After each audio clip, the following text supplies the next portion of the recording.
Let me remind you. An honest sports marketing presentation.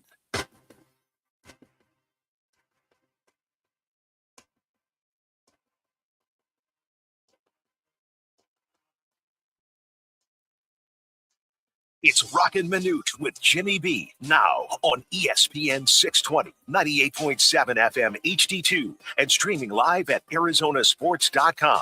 The guys are powered by the law offices of Lerner and Rowe. In a record need a check? Make one call, that's all. 602-977-1900. And now on your ESPN station in Phoenix, ESPN 620, Roc and Manuch with Jimmy B. Well, the World Cup semifinals are underway, Spain and France. Major League Baseball Home Run Derby. It was a blast last night. Did you get that, Manu? I got it. A blast? Okay, I'm just checking. I'm feeling, I'm buying what you're selling. There you go. That's if you could watch it, since it was on some godforsaken streaming service.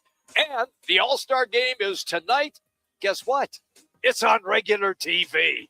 Welcome in, everybody. Roc and Manuch with Jimmy B. Hanging out today at Biggs in Peoria, the P83 shopping district. We are here until 4 o'clock. We love coming to Biggs. The joint is jumping. There are lots of people here watching the game between France and Spain in the World Cup. And your update is 1-0. Spain on a penalty kick in front. And we are at halftime. Yeah, lads, give us a little update what we've seen here in the first half. You got Spain, España with one of the best goalies ever, and France the favorite, but Spain up 1-0 at halftime. Hi, guys. So Laz? France has actually played, I think, the better game. They've been more sound. It was a bit of a dicey call from the ref, but you can understand where he's coming from. Imagine that. Yeah. You can understand where he's coming from. I think it was a penalty, but it's a tough one in a game that's going to be this tightly contested between two incredible teams. Both of them are the only two squads this whole summer that haven't trailed yet. So now that leaves Spain because France is trailing 1-0. But this game's far from over. You still have a whole nother 45 minutes plus extra time. And I know Mbappe is going to have something to say about it before those 90 minutes are up. But yeah, where we stand right now, 1-0 Spain on an early penalty kick, and we're in for a good 45 minutes here, and I'll keep you guys posted if I see any goals here in the second half.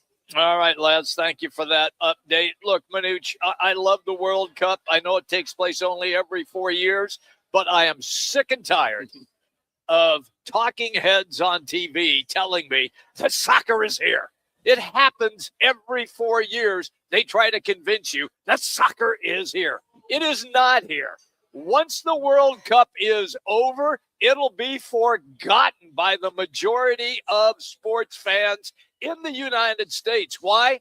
Because college football and the NFL will begin, and then nobody will give two poops about kicking a football and guys running around in short pants, faking injuries, worst officiating, players crying about injuries to the officials. And I'm telling you right now, partner, don't ever call this show and tell me I'm so sick and tired of the NBA players talking to the officials. Manuch, the soccer guys cry and they don't even get hit. Here's the thing that I don't understand, and we'll catch up with Graham Winkworth. He's a ASU women's soccer coach here at 1:30. Why not have another official? I just don't get this. You're relying on the VAR way too much. I agree. And, I know there's some special rules for this whole thing, but, they don't call stuff when it happens. They wait for the play to develop or finish. It's similar to what hockey does. They'll let a play. But the hand goes up. You know that the penalty takes place. And we saw several where I would agree. If you put the hand up, let the play out, and you get stoppage, then give the yellow card, in some cases a red card. And to your point, the flopping is it's embarrassing. Oh, it's embarrassing. It's embarrassing for the sport. It's ridiculous. Some of these guys, they get kicked on the right leg, and they grab their left leg. I know. Or they grab their head. What is it? Is it your right leg, your left leg? And then there's been egregious fouls that have been yellow cards. Mm-hmm. I've seen more egregious calls that have been have gone yellow versus some of the less egregious that have gone red. Yeah. I don't understand. And your point, yes, we get enthused. Yep. We love it. We support the soccer community. Yep. And you're right. Once it's over, it's football, the rest of baseball season, and then you get ready for basketball season. Now, I will say this. If it does motivate a lot of young men and women to sign up and play the game, I concur with that. I like that. But the best of the best will always go to either football, basketball, baseball, and or hockey. Mm-hmm. And then soccer's down the list as an afterthought. But if it does motivate, kids, not so much in Europe, but the kids, young men and women here. Yes. Yeah, I look at it that way. But yes, you're right. I think so much taints the game. Now, we see a lot of bad calls in football. Oh, yeah, you get it basketball in every sport. Yeah. and baseball. Yeah. But you don't see the irregularity of bad calls. When we talked to Graham Winkworth here at 1:30, I would just like him to talk about the foul that Holland had when he pushed the player before the corner kick, and there was nothing called. Norway scores, but they got to go back to the VAR because he had pushed the guy down 5 minutes before the corner kick. It felt like it was that long. Yeah, but I think if there's any way to motivate the sport, to motivate young men and women to go that route, so be it. But we will never, ever, ever, ever catch up with the international flavor. You're right. As far as soccer is concerned. Look, there's no NIL money for soccer players in the United States to go to college. And if you're a youngster and you're pretty talented, do you know how much it costs to put your kid in soccer camps and then to travel? And you have to pay all these. I mean, it's thousands and thousands and thousands of dollars to do that. And we had David Hayes on, who's out there at the Arizona Athletic Grounds. He's from England. He played the game, knows the game. He's the director of field management out there. Yep. He said Europe goes through the same thing. It's becoming somewhat of a rich families, son or daughter's sport. Okay. Because they go AAU like here. They have the lower leagues.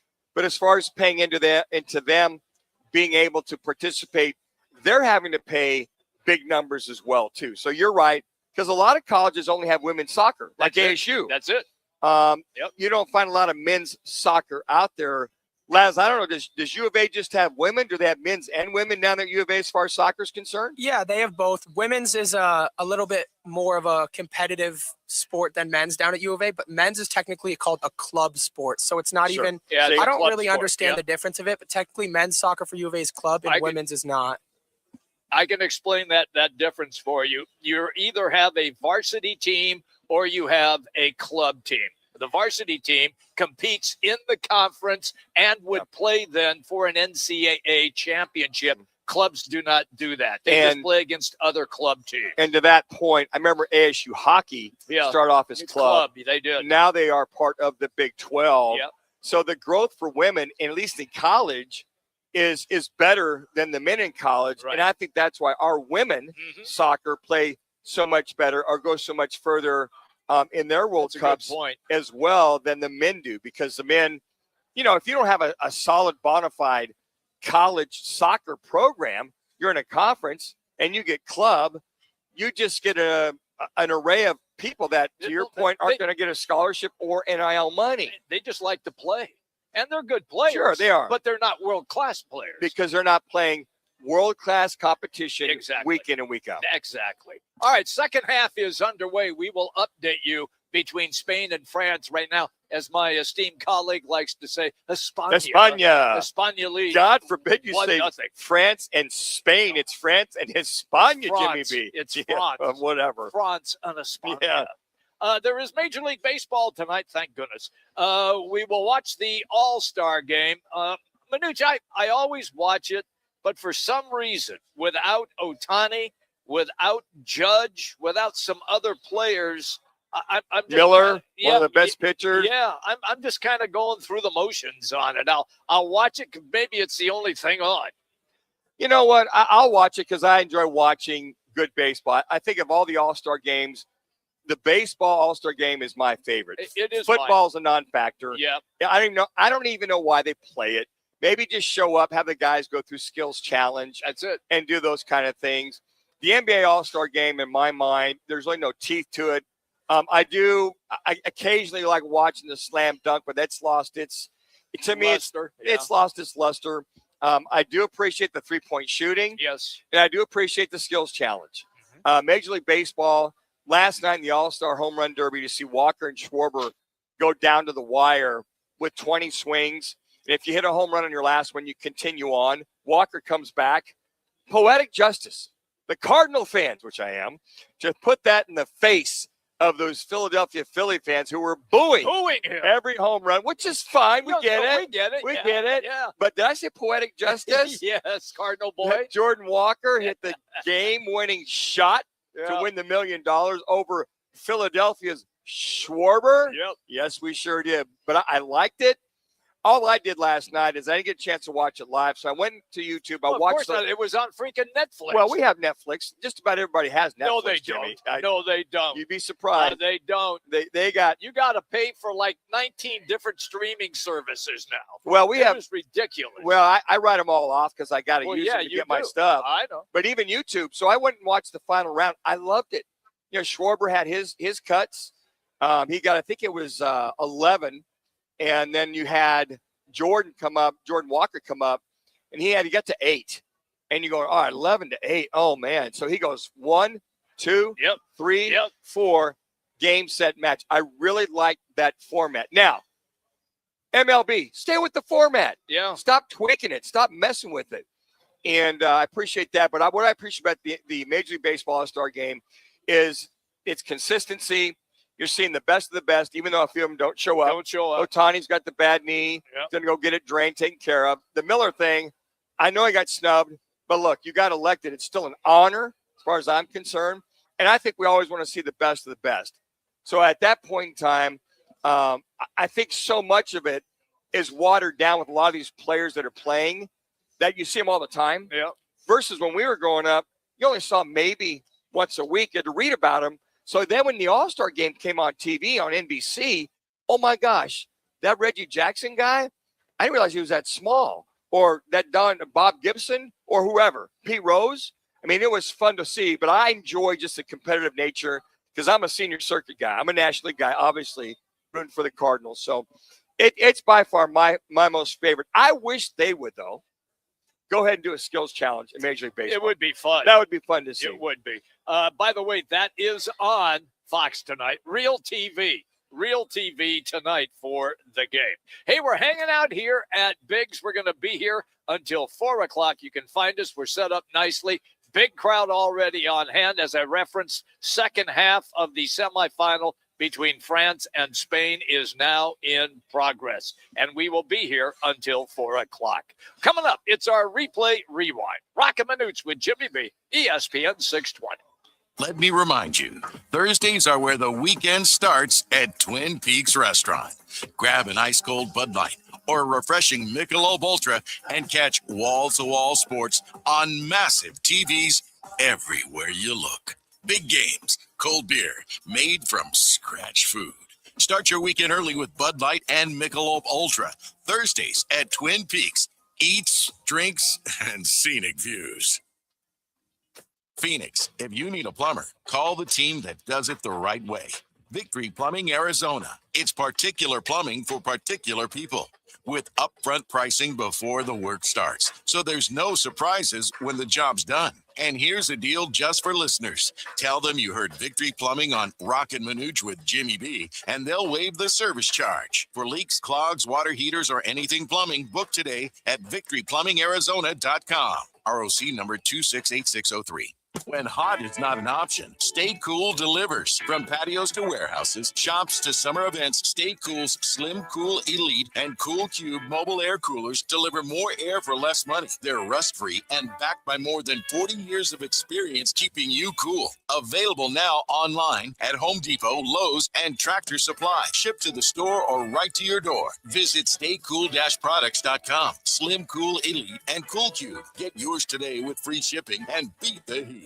Each week, at least one child dies from heat stroke after being left alone in a car. Often these incidents are not a matter of neglect, but even the most responsible, loving parents are liable to forget a child in the car due to sleep deprivation, stress, or a change in routine, which can lead to fatal results. As temperatures continue to soar, take steps to ensure a child is never forgotten in a hot car. Learn more today by visiting carsforkids.org/hotcars. Remember, that's cars with a K. Home. It's more than a place. It's love, laughter, joy. It's where we belong. Home is wherever you are, buddy. When you adopt a shelter pet, you're not only giving them a home, you're finding yours too. You're finding love, laughter, and an unbelievable new best friend.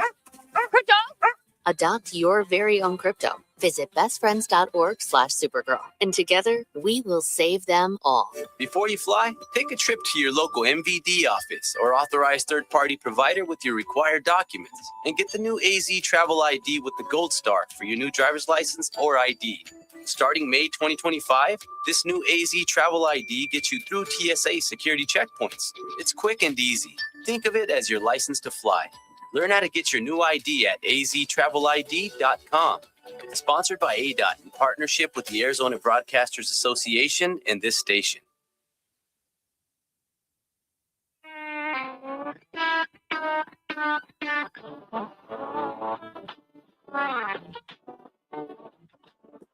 Now it's time for our replay rewind. The top sounds of the night and whatever Rock decides to add. Let's get to it in replay rewind with Roc and Manuch with Jimmy B on ESPN 620 and on FM at 98.7 HD2. Welcome back, everybody. We're here at Biggs in Peoria. We love coming here, and we're going to be here again through the football season. Cannot wait, and in the basketball as well. It is Biggs in Peoria, right off Bell Road at 83rd Avenue. All right, last night, home run derby. Let us begin with the finals, and it was the hometown boy, Kyle Schwarber, who put on the show early. Oh, boy. Ladies and gentlemen.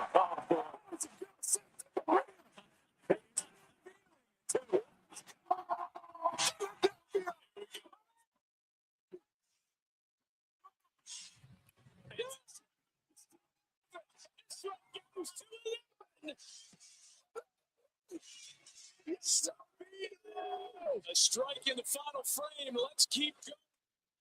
All right, so this is the final time that Schwarber is up, and he has the lead over Manuch's Cardinal, Jordan Walker. He does. I mean, that swing, I love the camera was right there in the ground. Yeah. And watching their swing from right there, I mean, what a compact, strong stroke that Schwarber has in watching him. But, yeah, hate to tell you, Philly fans, the Cardinals, pardon the pun here, trumped you with Jordan Walker. All right, so that brings us then to Jordan Walker. He is in trouble. Schwarber up several right now. Jordan Walker goes 1-2, and then he ends up tying it on this swing right here.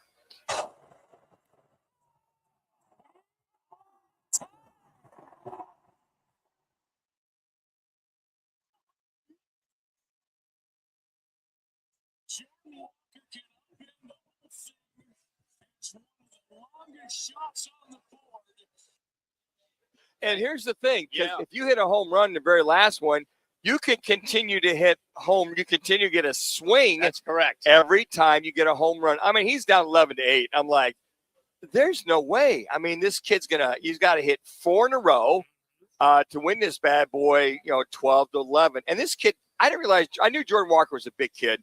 He's 6'6", about 230. I'd say that's good size. And Schwarber's pretty good size too, but such a smooth swing. But for him to come back was truly amazing. So he does indeed, as my esteemed colleague just referenced, go 3 in a row, then tied it. Then he gets one more swing and a chance to win. He's not afraid.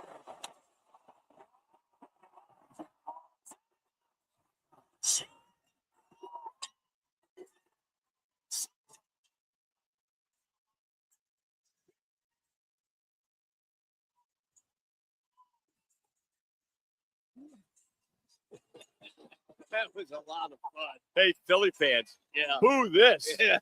Yeah, you're all cocky. Yeah, he's up by 5, and then he's up by 4, then he's up by 3, and then Jordan Walker talked about a clinic. And Jimmy B, they were hitting absolute bombs. I mean, they weren't.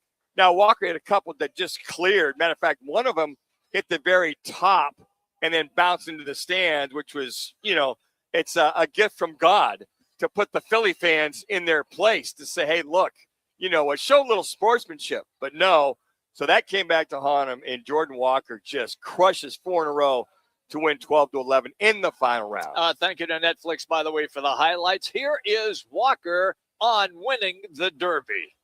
I'm just in awe. Honestly, I'm in awe. I mean, Schwarber is an unbelievable hitter. So when he was just popping them out, I was like, I have work to do. And I came in here just trying my best. Did you recognize I have to hit the last 4 balls for homers to win this thing? I mean, yeah, but I try not to think about it. I wanted to take my time. I wanted to take some, see those pitches. Those pink balls are tough to see. So I want to make sure I get my best swing off. You sent a lot of Phillies fans home unhappy tonight. Are you okay with that? Yeah, absolutely okay with that, man. They have an unbelievable team. There's nothing to be sad about, but it feels pretty good.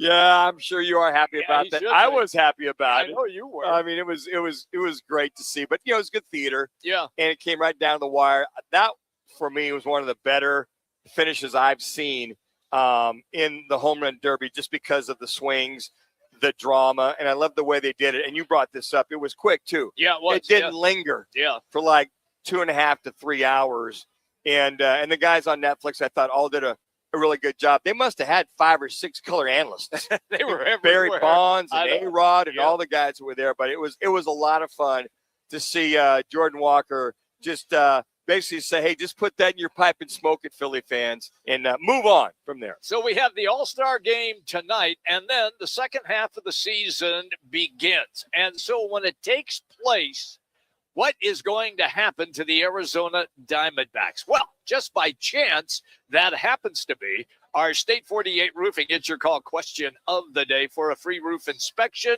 because the monsoon is now here. Is it ever? Is it ever?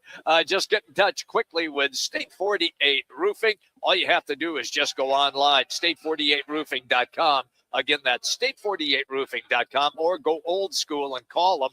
480-268-4509. Here's the question. D-backs are now 2.5 back for the third place wild card spot. So after the break, do they buy or do they sell at the trading deadline, which is August 3rd? You have 2 options. Manuch, God, I hope you didn't hurt yourself putting this one together. 1 buy, 2 sell. How you feeling on that? Isn't it interesting how the Diamondbacks were 5 games back of the third place wild card spot, and then all of a sudden they win 4 in a row. They win 6 out of 10. Yeah, they win 4 in a row. They sweep the Dodgers. Jimmy, you hear what I said? Yeah. They sweep the Dodgers. Got a broom. And prior to that, their first pitcher, Zach Gallen, goes on the IL, the 15-day IL on Friday, and you're going, well, this is not going to be pretty. They'll probably end up, I don't know, they'll be 8-9 games back of that third place spot in the National Wild Card spot, right? So August 3rd will be, 2.5 weeks? Roughly. There'll probably be sellers, I'm sure. All of a sudden, you flip the script. What a difference a week makes. I mean, you think about it, they go, wow, all of a sudden they're only 2.5 back. They're starting to make their move. So at this point, I'm going to be a buyer. And what I look them to buy is, you got Gallen down, you got Soroka down, you got Ryan Nelson down, and you basically have got 3 legitimate starters. Okay, you got Kelly, you've got Brandon Pfaadt, and you got E-Rod. There's your 3 legit. Now the other 2 with Cabrera and with Bratt are both rookies. So I'm leaning more toward, if I'm going to go make that move to make sure I've got a solid starter, I'm going to go after the starter. Are you going to trade Zach Gallen to try to get him? I don't think they would take him. I'm with you. I think you give away something. Well, you give up prospects. There might be somebody you can give away. And I'm not saying a guy that's is an A or a B. A guy that's just a solid reliable starter. Now, here's the other side, too, you got to think about. Who's the first baseman for this team? That's a good question. It's first base by committee. And I'm almost tempted to look at who's the top first baseman that's available. And again, to your point, what are you going to give up? Who would you give up? And who would somebody want? And let me add something else to that. Who would somebody want somebody's contract? Yeah.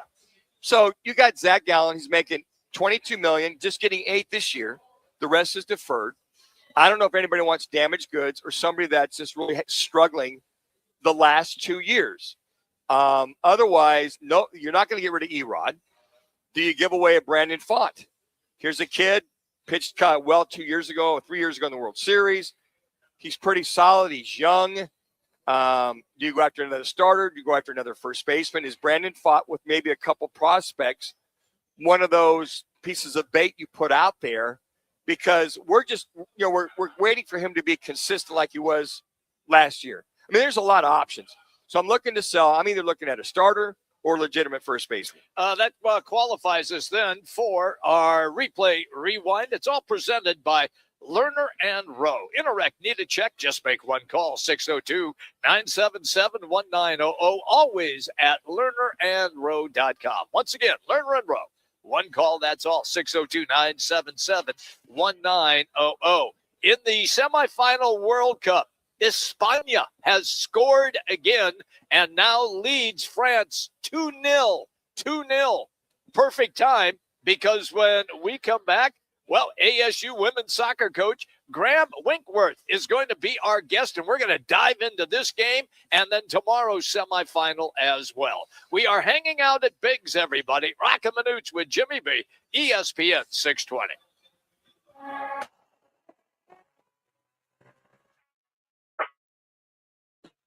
It's now time for your Roc and Manuch with Jimmy B's ESPN 620 Sports Center update. I'm Matt Lazarus. The World Cup semifinals are currently underway as Spain leads France 2-0, and we are currently in the 65th minute from AT&T Stadium in Dallas. We'll keep you updated with the latest as that semifinal rolls along. And in the MLB, the All-Star break is in full swing after an entertaining home run derby last night. Hometown favorite Kyle Schwarber came up just short as young superstar Jordan Walker homered on his final 4 swings to capture the derby crown. The focus now shifts to tonight's MLB All-Star game from Philadelphia. With first pitch set for 4 o'clock local time, you can catch all that action right here on ESPN 620 AM Phoenix. Nobody does happy hour and World Cup like Twin Peaks. Join them from 3 to 6 p.m. for Michelob Ultra and Bud Light drafts, tequila cocktails, local craft beers, and those famous 29-degree drafts. Now open in North Scottsdale. It's the Orangedale Lounge. ODs, right off Thompson Peak and Bell, next to Bash's. Your new favorite dive bar has arrived. Cold drafts, chill vibes, always affordable prices, and the OD Mug Club, a one-of-a-kind membership you won't find anywhere else. No frills, just great people, ice-cold drinks, and a bar that feels like it's always been there. Follow at OD Scottsdale and get the scoop at orangedalelounge.com. Orangedale Lounge. Dive in and drink up. Lace up, Tempe. The Frank Cush Youth Foundation's 33rd annual Runnin' for the Brats is back. Saturday, October 10th at Tempe Beach Park. Part of the Tempe Sister Cities Four Peaks Oktoberfest. Every step supports Lady Hawk softball, girls flag football, the Frank Cush Scholarship at ASU, and kids across our community. Sign up or volunteer at Oktoberfest.run.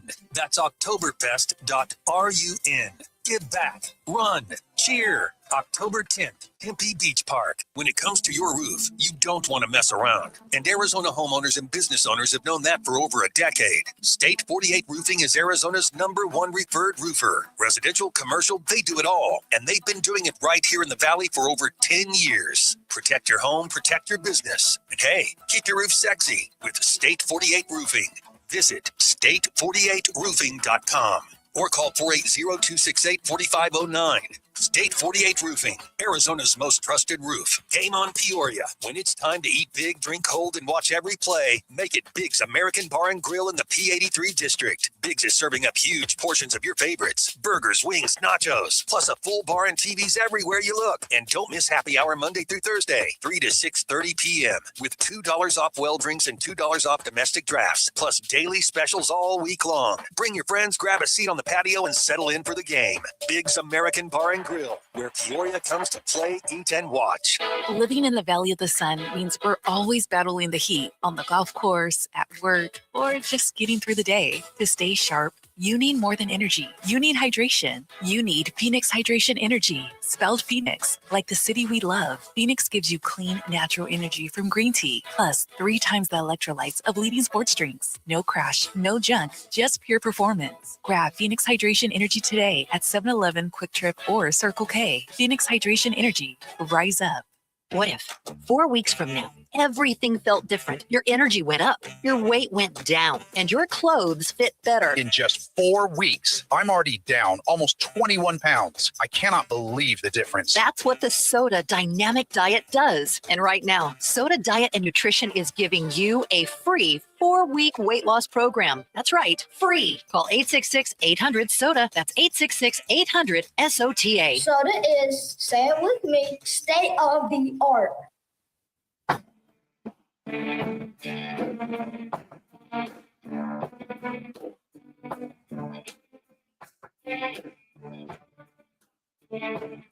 Roc and Manuch with Jimmy B are back, live from Big's American Bar and Grill, a proud partner of ESPN 620 Phoenix, serving up big portions, cold drinks, and nonstop sports.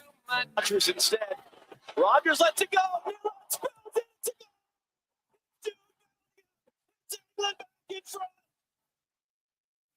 That was England winning the other day. Thank you to Fox for that highlight. England matched up against Argentina in the semifinal tomorrow. Right now, it is France and Spain and España with a 2-0 advantage in the second half. That brings us to our next guest. It is Graham Winkworth, ASU women's soccer head coach. Always love it when he comes on the show. You can follow him at Sun Devil Soccer on X. Again, that's at Sun Devil Soccer. Once again, that's on X. Graham, welcome, pal. Let's begin with what we are watching right now between Spain and France, where I think most people felt that France was the most talented team in the entire World Cup, but so far Spain has outplayed them and, of course, outscored them. Yeah, no, France have got an incredible amount of talent, and particularly individual superstar talent. But Spain, if you can see the first goal against Spain, it's very demoralizing because they are so technically talented, and it's very difficult to get the ball. And right now, it's tough for France. You know, they're tired, and Spain's got the lead, and they're just passing around them. And isn't the España's goalie like a solid wall? They say he's one of the best throughout international play. To have that on top of this? Yeah, he's very good. They've actually got a lot of depth in that position. So, yeah, they're very fortunate to have multiple top-level goalkeeping. Graham, are you surprised that Mbappe has not really been a factor so far in this game? Yeah, I mean, he's probably the player of the World Cup so far. You know, he's so talented, and he's such a gifted player. But Spain, they just don't concede too many goals, and they do it differently to everybody else. Like many teams, such as the English, for example, they sit back, they soak up pressure, and they try to control the game out of possession. Whereas Spain, far more talented with the ball, and they try to control the game with the ball. And you know, it's very difficult for France to use Mbappe to his full potential when they don't have the ball. Coach, what is it you start to see, or can you see a team to get the upper hand? And I'm just curious about this game. If Spain, if you saw some better movement, better defense, better strategy, anything in particular that might have hinted that they had the upper hand, at least in that first half, now into the second half? I think in this game, the first goal really made a difference. You know, like I said, if you can see the first one against the Spaniards, they they're very, very difficult to get the ball off of them, and then you've got to try and keep hold of it yourself. And their counter press is extremely good. I don't think the game started particularly lively. And then when the penalty decision was given, and it was a very well taken penalty to put them 1-0 up, France is on you've got to, when you're 1-0 down, you've got to open yourselves up a little bit to more risk. And the second goal, the French had just made a substitution, Doué coming on, and the right back, Peoria for Spain, went forward. It was a very lovely piece of movement, a wall pass, a little 1-2 in and around the penalty area. But ultimately, the French didn't track their runners. When you just come off the bench, sometimes the attention isn't to the same level of the players that have already been in the game and feeling that moment. And he didn't track his runner, and suddenly 1-0 becomes 2, and now they've got a really uphill battle with the next 18 minutes. Are you surprised by the way that's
more difficult for the French to play against is they would rely on counterattacks.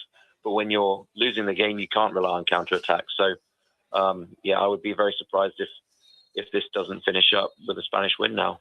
okay? That's a great breakdown. Thank you for that, Graham. Look, let me go then to tomorrow's matchup, England and Argentina.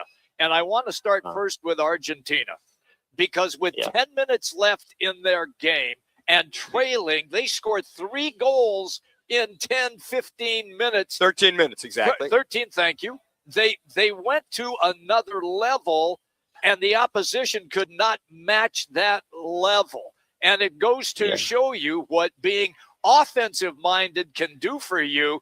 Were you stunned that they were that good in that amount of time?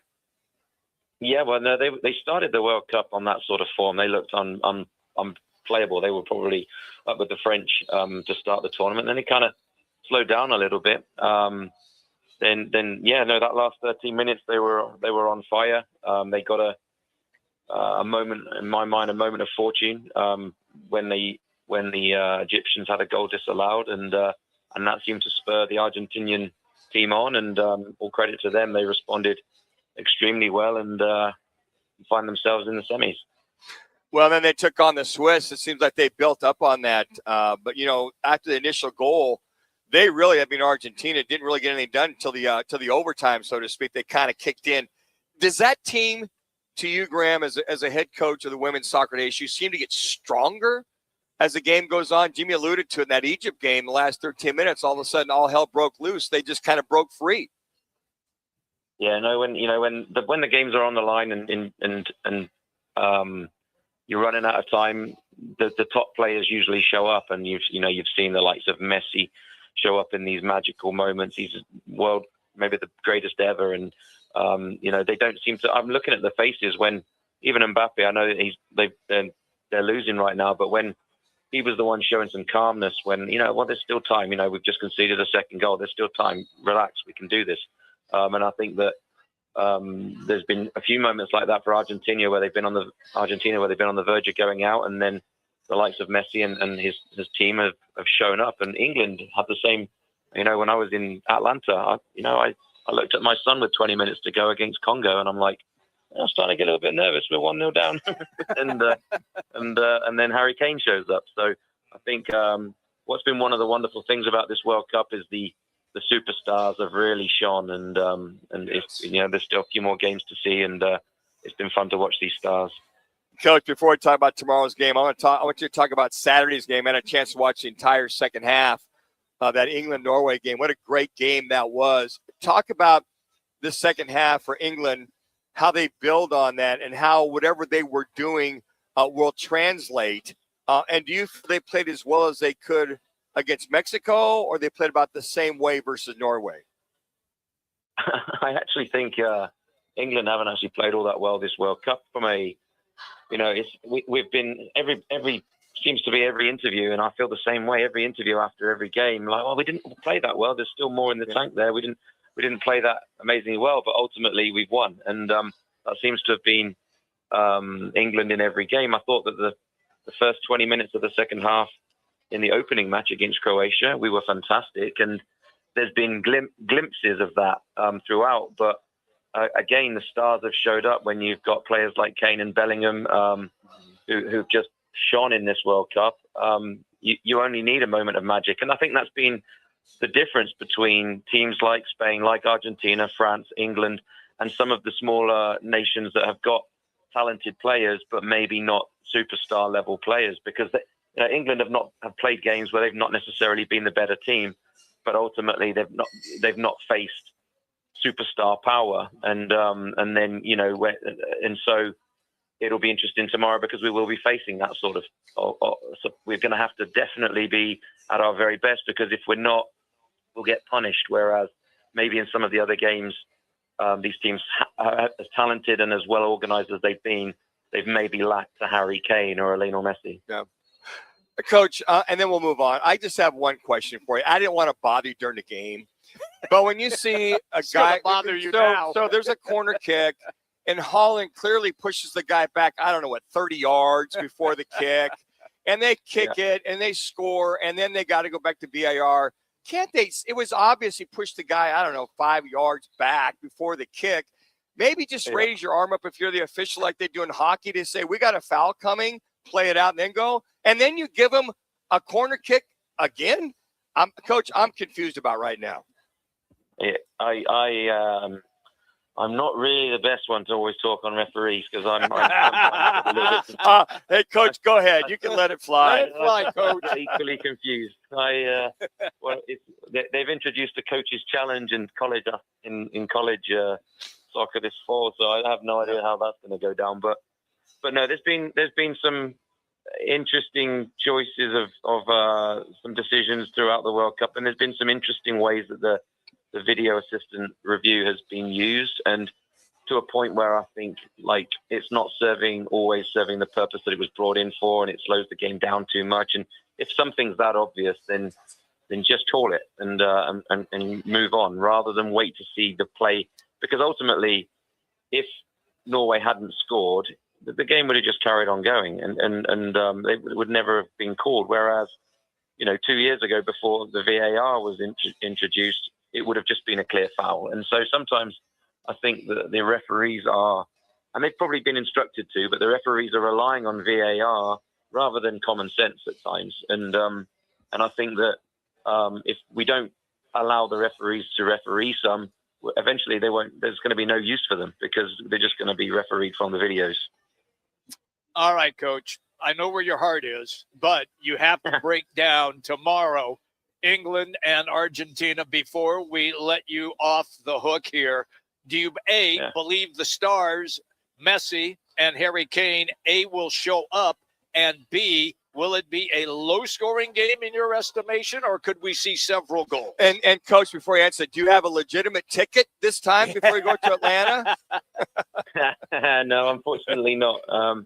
I won't be getting there. That would have been the other game that, given all the history we've had with Argentina in '86 and '98, that would have been the game to go to. But no, sadly I'm not there. It will be. I don't think it will be a high-scoring game. I think Argentina will have a lot of the ball. I think we'll be okay with them having a lot of the ball. But I do think that it's our turn. I'm saying that I'm biased. I can't be unbiased. That's fine. I said my first memory and the reason my whole life is shaped around football. And my daughter was named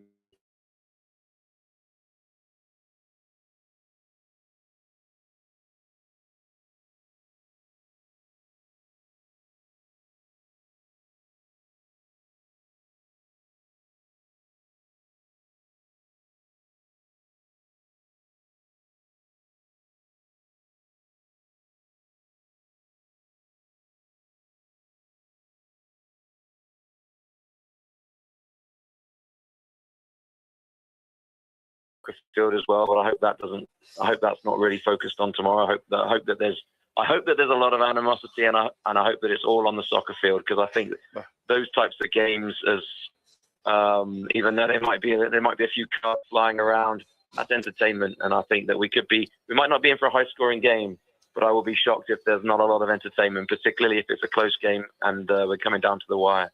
God, I love it, Coach, the way you describe it.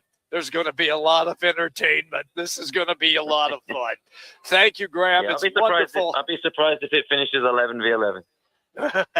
Wow. Hey, wow. Now that's a prediction. We'll promise not to bother you during the game. Maybe. Because if I see more egregious calls or question marks, I'm texting you, Coach, for sure. Yeah, well, as long as you got a bleeper. We have that available, Coach. We do. You're the best. Thank you, Graham. Thanks, Thank Coach. you, man. All righty. There you go. That's Graham Winkworth, everybody. ASU women's soccer head coach. How about that? He says, I love the way he described it. It's going to be a lot of entertaining. Hey, you know, when it comes to game day pizza in the state of Arizona, Venezia's Pizzeria makes it easy. 7 locations across the valley, and you can always order online at venezias.com. Once again, that's at venezias.com. We're coming right back. We're going to do a little football at 50. Also on this day as well. Roc and Manuch with Jimmy B, ESPN 620. Let me remind you, Thursdays are where the weekend starts at Twin Peaks Restaurant. Grab an ice-cold Bud Light or a refreshing Michelob Ultra and catch wall-to-wall sports on massive TVs everywhere you look. Big games, cold beer, made from scratch food. Start your weekend early with Bud Light and Michelob Ultra. Thursdays at Twin Peaks. Eats, drinks, and scenic views. Join the team at All City Towing, Arizona's largest towing company and leader in roadside service. We're hiring dispatchers, call takers, lot attendants, drivers, and customer service pros ready to grow with us. You'll enjoy state-of-the-art equipment, consistent schedules, full health benefits, a strong 401k match, employer life insurance, and a monthly fuel allowance. Take your career to the next level. Apply today at allcitytowing.com. All City Towing, where your future is always moving forward. I was in a wreck. I need a check. I was in a wreck. I need a check. I was in a wreck. I need a check. I'm Attorney Kevin Rowe. Getting rear-ended once is bad enough. Don't let the insurance company hit you again with a lowball offer. Call an experienced attorney who knows how to fight and win. Call Lerner and Rowe today. 977-1900. The biggest soccer tournament on the planet is going on, and there's no better place to catch every match than Twin Peaks. Watch all the action on wall-to-wall TVs with ice-cold 29-degree draft beer, made from scratch food, and game day specials all tournament long. Twin Peaks is going unmatched for every match through July 19th. Cheer on Team USA or your favorite country at Twin Peaks. Eats, drinks, scenic views. $5 locations. Most families get their financial advice in pieces. A financial advisor here, a CPA there, and a state attorney somewhere else. Everyone means well, but nobody's talking to each other, and those gaps can work against you. Trajan Wealth's family office brings wealth management, tax strategy, and estate planning together, not as separate conversations, but as one coordinated system built around your life, your goals, and the people who matter most. Ours is a true family office, not one that refers you out because it's convenient. This kind of dedicated collaboration used to require a 7-figure net worth, but here's the game changer. Trajan kicked that door open. Trajan advisors are fiduciaries, always obligated, always honored to act in your best interest. Unlock your Trajan family office at TrajanWealth.com or call 1-855-TRAJAN-1.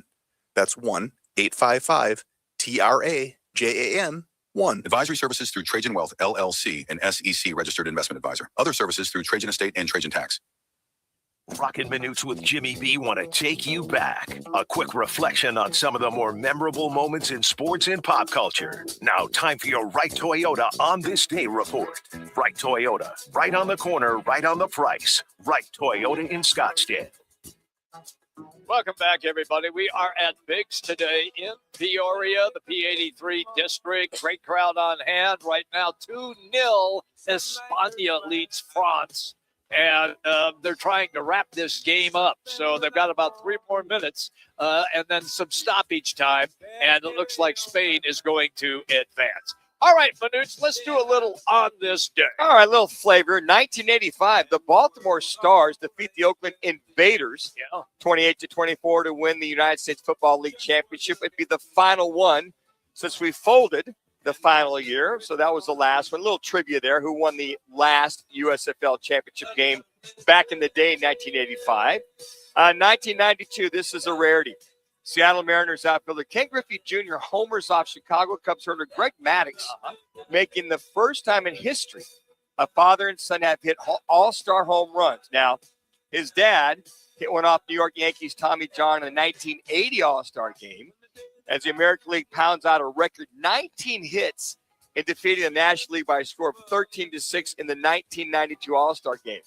Griffey hits a single, double, and home run and is named the game MVP. 12 after his dad won the same honor in 1980. I mean, that's something, a father-son scenario.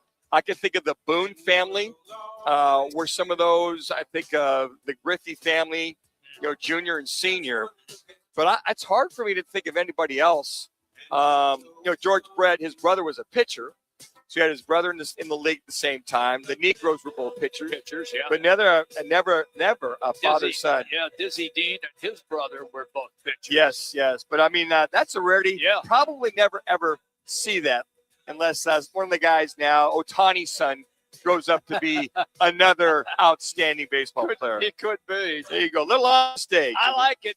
We'll do some football at 50. Why? Because football is back. That's right. And we are going to be here at Biggs Bar and Grill. It is our home for Monday Night Football. Preseason action, the regular season, perfect place for you and your fantasy guys to get together for your fantasy football draft. It's all available here at Biggs. Ice cold drinks, loaded burgers, wall-to-wall television, right off the 101, 83rd Avenue and Bell Road here in Peoria. For more information, just go to BiggsPeoria.com. Again, that's BiggsPeoria.com. It's Biggs in Peoria, where everybody goes for football. Manuch, what do you got? Jimmy, you smell it? You smell it? That's football right around the corner. I could smell it coming. It's just sweat. That's all it is. It's kind of that as well, too. But, the NFL.com, all the ESPNs are starting to get into football season, right? So Nick Shook, the writer for NFL.com, decided to rank all 8 NFL divisions entering the 2026 season. Now, somewhat of a power ranking, if you will. So I'm going to go through all 8 of them. I'm going to go top to bottom. All right. And I want to get your guys' thoughts. So number 1, he's got the NFC North. Okay. Number 2, he has got the NFC West, which I thought would be number 1, but this is where he's going with. And then number 3, he's going to go AFC West is number 3. Number 4, AFC North. You got Baltimore, you got Pittsburgh in there. Yeah, Cincinnati. You got Cincinnati in there. Number 5, he's going to go AFC South. So AFC South is going to go number 5. Number 6, NFC East. Ooh, sorry, Roc. Philadelphia, Dallas, Commanders. That dog's not hunting as far as Shook is concerned. And number 7, I could probably see this, Jimmy. AFC East. Yeah. I thought it'd have a little more credence. And then number 8, NFC South, which I could see Carolina, New Orleans, Tampa, and the rest of them. So just throwing those 8 conferences out there. Laz, I'm going to start with you, Mr. NFC North boy, because you guys are ranked number 1 according to the fine writer, that being at NFL Network, Nick Shook. What are your thoughts initially when you hear the order, the power rankings of the divisions? I actually agree with it. I think it's pretty accurate. I would say the NFC West or the NFC West has more top dogs in those first 3 spots, but because that 4th is our very own Arizona Cardinals, I think that's what probably drops them down to 2. Because in the NFC North, if you were to take who's the worst in that division, you'd say maybe on paper right now the Vikings. but they still are a great team who made the playoffs only 2 years ago. They have Justin Jefferson.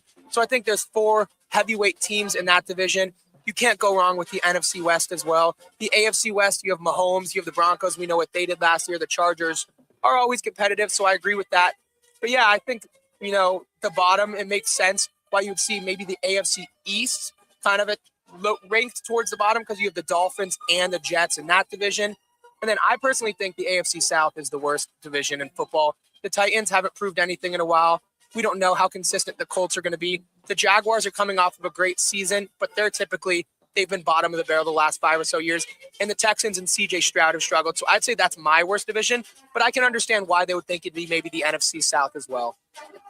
That's what Nick Shook went to. The Arizona Cardinals really weighed down that from going from number 1 to number 2. And to your point there, Laz, it was pretty much, looking at that entire NFC North. But the Cardinals, top 3, and then the bottom of the bottom really weighed them down. The NFC would be number 2. Jimmy? I'm going to take a little bit of an exception with that South because I think that Jacksonville, the last couple seasons, has proved that they are for real. I also think Houston with C.J. Stroud being healthy again and the upgrades that they have will make the Texans a contender. I'm with you on the Titans. They will struggle again, even with a second-year quarterback. And to be honest with you, the NFC West and the NFC North, I think it's a coin flip between those. I understand that everybody believes that the Cardinals are just going to suck pond water so bad that it's going to be the Rams, 49ers, and the defending, I might add, Super Bowl champion Seattle Seahawks. And everything else is just going to be a jumbled mess. Yeah, I agree. The only thing I would flip 1 and 2. I know the Cardinals are going to be bad to your point, but I still think the Vikings are a big question mark. But it's just so interesting. I think he's pretty spot on. I would just flip those 2. The others, I'm in agreement with. There you go. Hey, quick timeout. And when we come back in our second hour, Zach Gallen is out of the lineup. He's resting, so to speak. We have Major League Baseball action tonight with the All-Star Game. And Jody Jackson is going to join us coming up at 2:30. Roc and Manuch with Jimmy B hanging out today at Biggs in Peoria. We'll be here until 4 o'clock. ESPN 620. Patrick was way behind on his IRS taxes. I was in way over my head. The total amount ended up being somewhere just over $30,000. $30,000.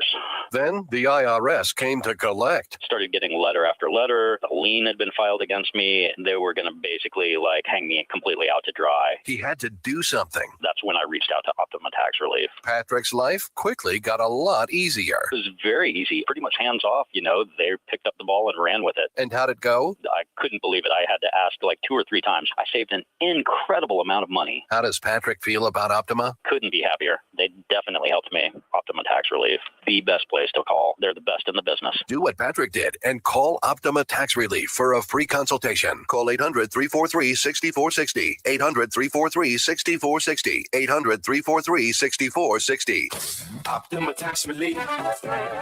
Testimonial from an actual client. Some restrictions apply. For complete details, please visit OptimaTaxRelief.com. This is the story of the one. As a maintenance engineer at a beverage manufacturing plant, he starts his day knowing every line is ready to run because Grainger delivers the industrial-grade products he needs to keep mixers, conveyors, and packaging equipment moving. With Grainger's vast selection of bearings, belts, and motors, he keeps operations running smoothly, so nothing grinds to a halt. Call 1-800-GRAINGER, click Grainger.com, or just stop by. Grainger, for the ones who get it done. If the world were like a Sleep Number mattress, everything would adapt for your comfort. Your coffee would never get cold. Your flight would always be on time. And your mattress would always respond to you and your unique sleep needs. Sleep Number mattresses are designed to respond to your body and shift with your changing life, helping you fall asleep faster and stay asleep longer. To experience a whole new world of comfort, visit a Sleep Number store or go to sleepnumber.com. Sleep Number, to a good life sleep. right in the heart of Arizona Athletic Grounds, one of the largest youth sports complexes in North America. Bristol's is the ultimate hangout for families and sports fans in Mesa. Come experience amazing double-decker cheeseburgers, award-winning wings, smoked barbecue, and fresh, craveable salads. With seating for 500, a full bar, 20 beers on tap, and over 100 TVs, happy hour Thursdays, Friday and Sunday from 4 till 6, plus trivia night every Thursday night. Bristol's, where Mesa comes to eat, watch, and win. Arizona's headquarters for Toyotas is Wright Toyota. Hey, Rock, for my friends at Wright Toyota in Scottsdale. You will always find the right deal at Wright Toyota. Wright Toyota has been driving Arizona's home for years with their amazing service, pricing, and great selections. When it's game time in the Valley, you know what time it is. It's Twin Peaks time. Head to Twin Peaks with 5 Valley locations and massive screens.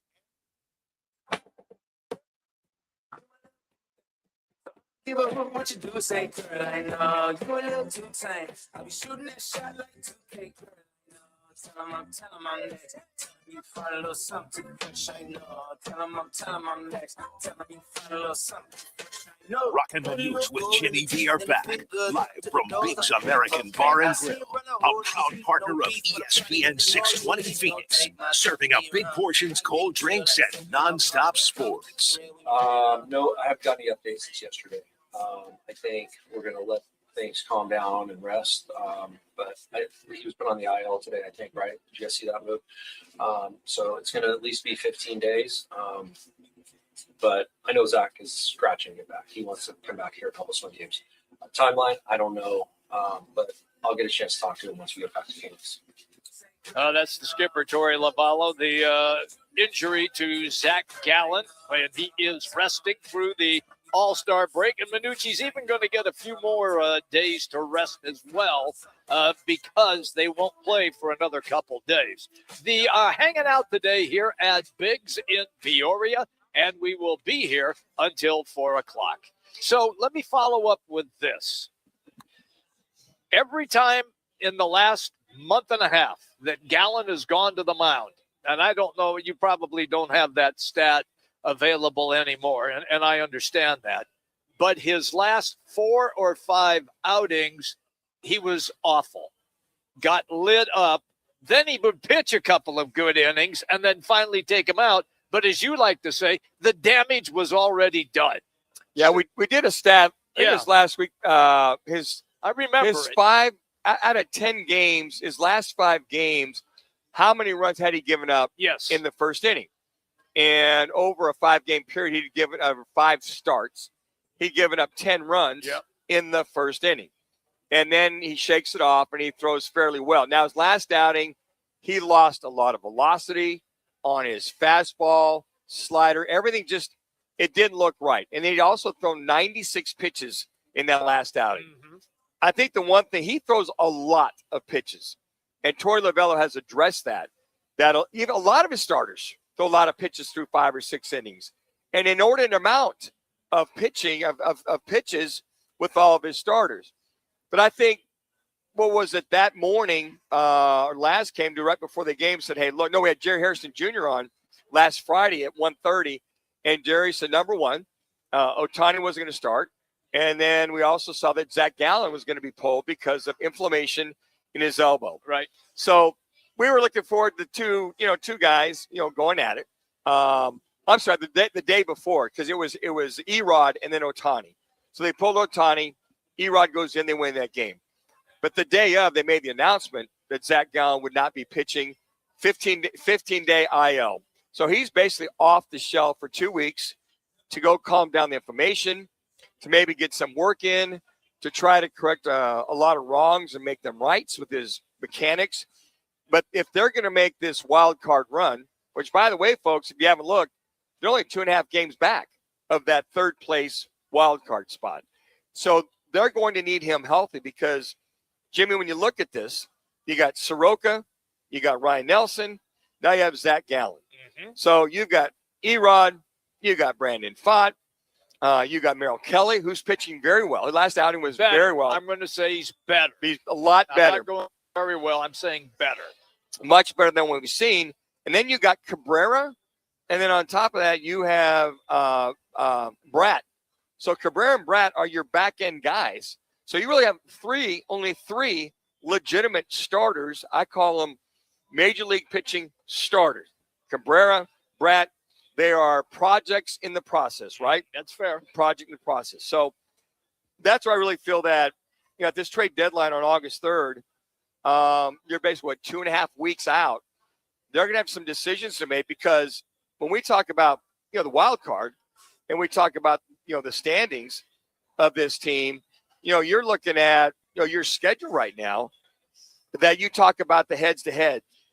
And, you got, when you look at the schedule coming up Friday and this weekend, you've got one of those teams that you're going to be chasing in the second half is the St. Louis Cardinals. So you got the Cardinals from the get-go for 3 games. Then you got the A's. And then from there, you move on. You got Cardinals, A's, and then St. Louis for the makeup game. And then another team that's in the hunt for the wild card are the Washington Nationals. All of a sudden, they've caught fire. Then, you're pretty much on the road taking on that St. Louis for that 1 game, the Nationals for 3, and the Pirates for 3, and then Cleveland for another 3. So basically like a 10-game road schedule.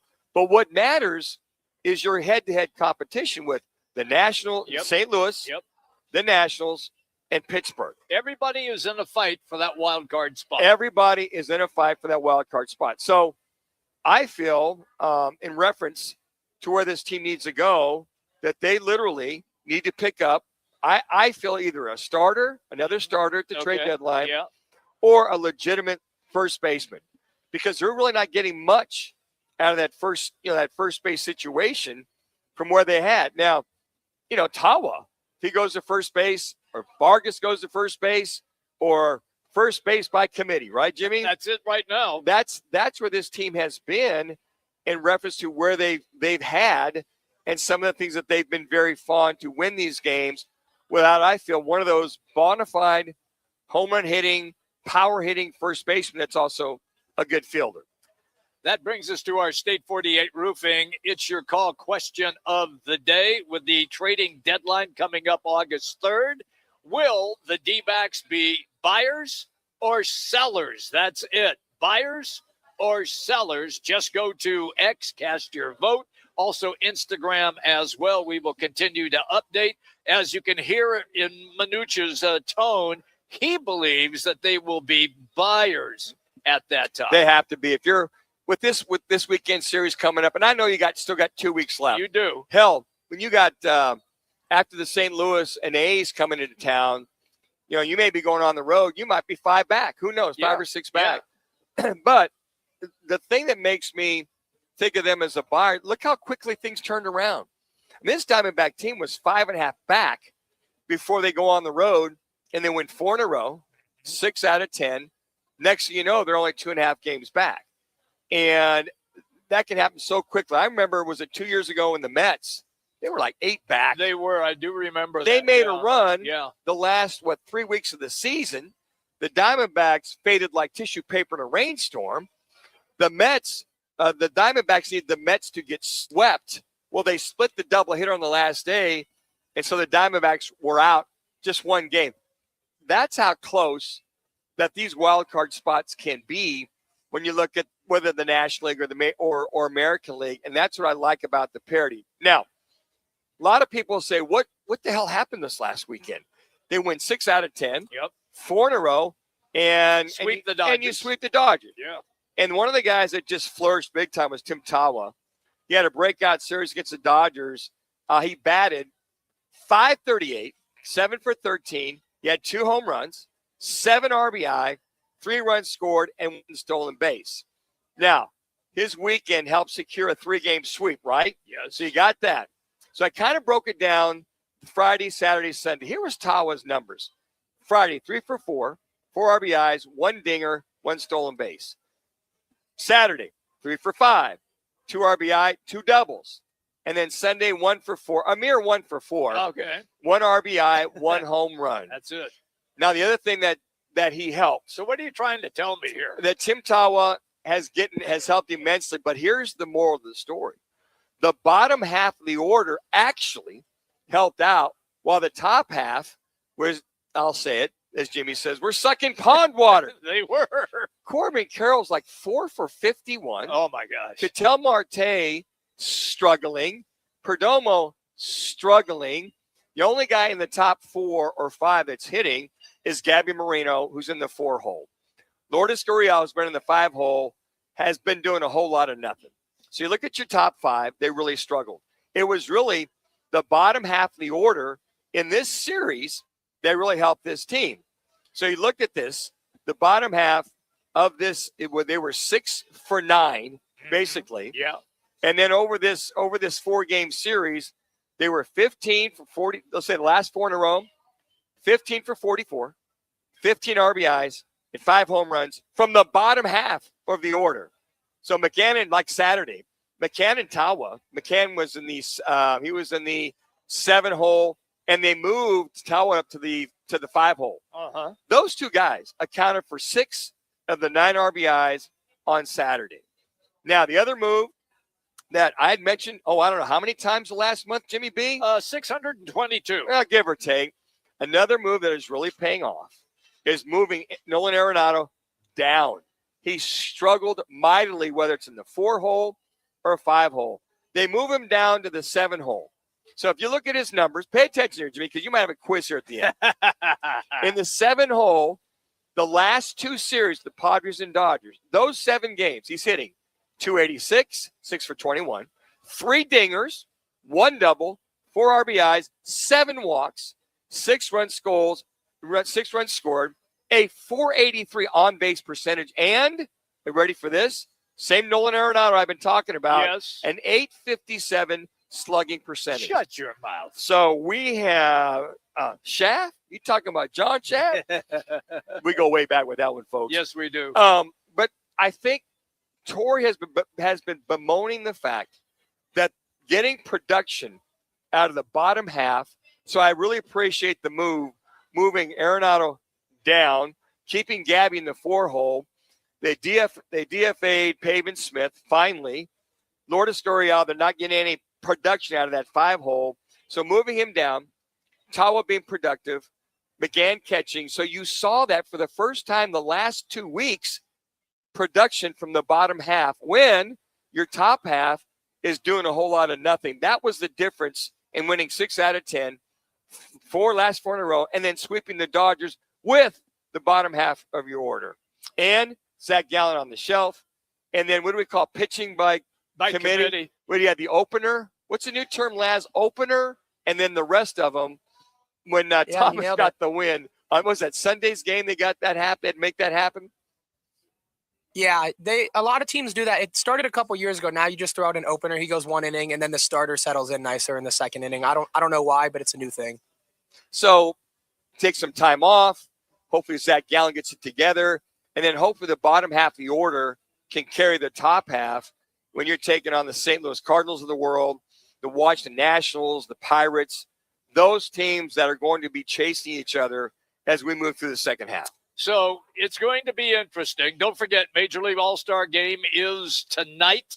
You'll be able, by the way, to listen to the game right here on ESPN 620. That's ESPN 620 tonight at 5 o'clock. It is the Major League All-Star Game. Hey, this portion of the program brought to you by Victory Plumbing, Arizona. Hey, do you need a plumber? Well, call the team that does it right. It's Victory Plumbing. They offer up front pricing before the work even begins. So when the work is done, there are no surprises on your bill. And when you mention Roc and Manuch with Jimmy B, those 3 really cool dudes on radio, they will waive the service charge. That's right.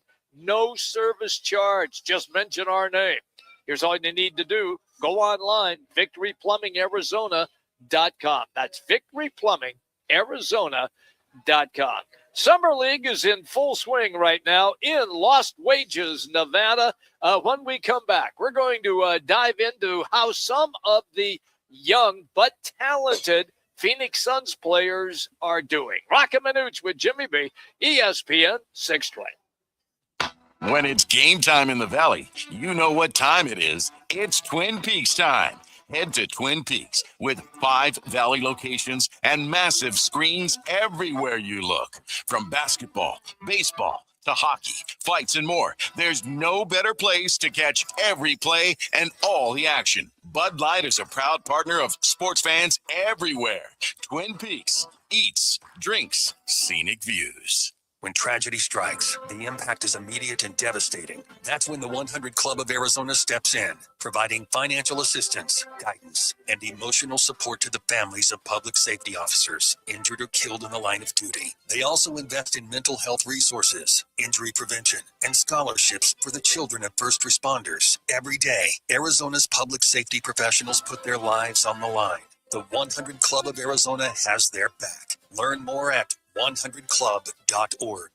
Bigger fields, bigger events, bigger experiences. Arizona Athletic Grounds. Arizona Athletic Grounds is a 275-acre sports and entertainment destination for athletes, fans, and families. Located in Mesa, AAG is one of the largest multi-sport complexes in the country, with over 475,000 square feet indoors and more than 150 fields and courts. From tournaments to training to cheer, dance, concerts, and corporate events, the Grounds does it all. Learn more at azgrounds.com.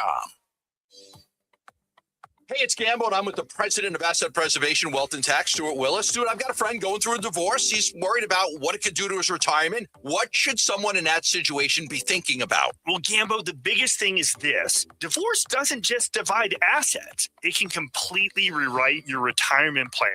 Someone may have thought they were only 5 years away from retirement, but after dividing retirement accounts and pensions, home equity, income, and future expenses, that timeline may change. So how do you help someone get clarity? Well, we cash flow out the new retirement picture. At Asset Preservation, we use planning software like eMoney to model out their income, expenses, taxes, Social Security, everything. We don't replace the divorce attorney, but we can help people understand whether the settlement supports their long-term retirement goals. Call Asset Preservation Wealth and Tax at 602-877-PLAN or go to assetpreservationwealth.com. Investment advisory services offered through Foundations Investment Advisors, LLC, and SEC Registered Investment Advisor.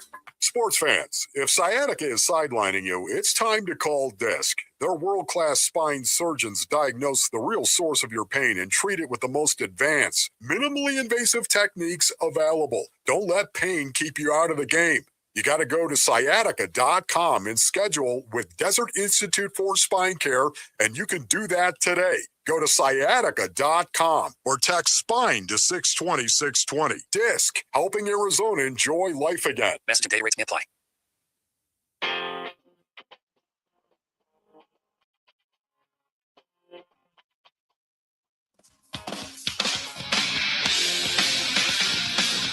Roc and Manuch with Jimmy B are back, live from Bates American Bar and Grill, a proud partner of ESPN 620 Phoenix, serving up big portions, cold drinks, and nonstop sports. Koa Pete with the flush. Rescue goes to work on Austin, turns the corner, wrap around inside to Pete for another big finish. Oh, throw it down, Big Stallion. That's what we want to hear. That's what we want to see in the Summer League. Thank you to ESPN for the highlights. It is Summer League action continuing the rest of this week. Koa Pete is on display. Malawatch is on display as well. Burries out of the University of Arizona had a terrific game the other night. Manuch, let's get into the Summer League here just a little bit. Let me just kind of back up. Last night's game, you talked about Burries. Yeah. Pete and Burries went at it. They did. Teammates Yep. last night. They did. And you looked at them, so they're both in the Suns team beat the Bucks, 95-88. So here are the teammates going at it. Burries had 23 points, 8 for 14 shooting. Pretty damn good. While Pete scored, he was 19 points, 8 for 15 himself. So both these kids going back at it back and forth. And the one thing that they're saying about Burries, because you brought him up, he's been one of the more consistent rookies throughout this entire Summer League, where they played 2 or 3 games so far. And he's really doing well. Koa Pete, they said they've been very impressed with his movement. So it was fun. I saw a lot of highlights. Go to YouTube, see a lot of those guys going back at it. It's so fun to see both those guys motivated, playing well in a Summer League game. I mean, just those two specifically, the two teammates going at it, and to see that both of them, for just rookies coming in, I've seen a lot of the rookies that are in the top 10 play, that just those two look to be a little bit ahead of the curve. I've watched them both last week, and you see a little ahead of the curve that they can play, they can maintain, that they might be a little more advanced than some of the other rookies we've seen the last couple of years.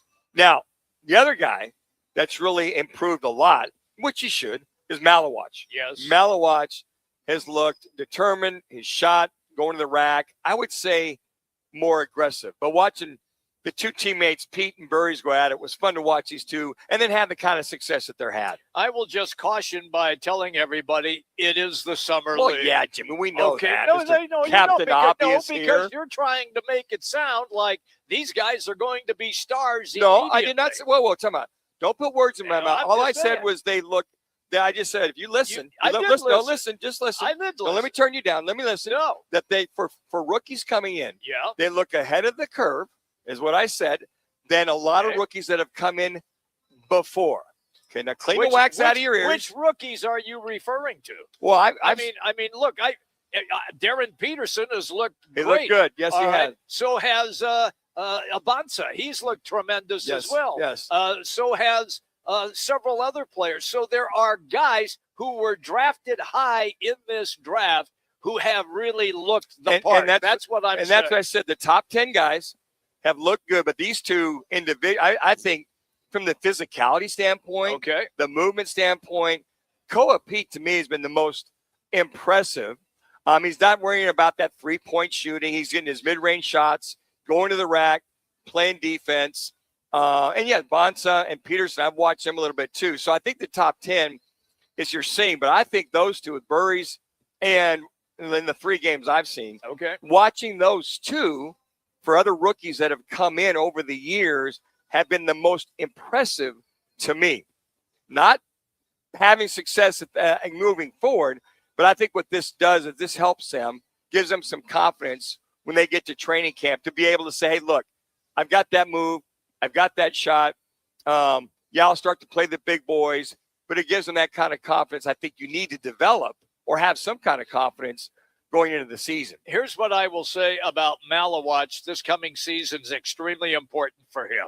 He needs to take that quantitative leap to be the backup for Mark Williams. Manuch, we have no idea.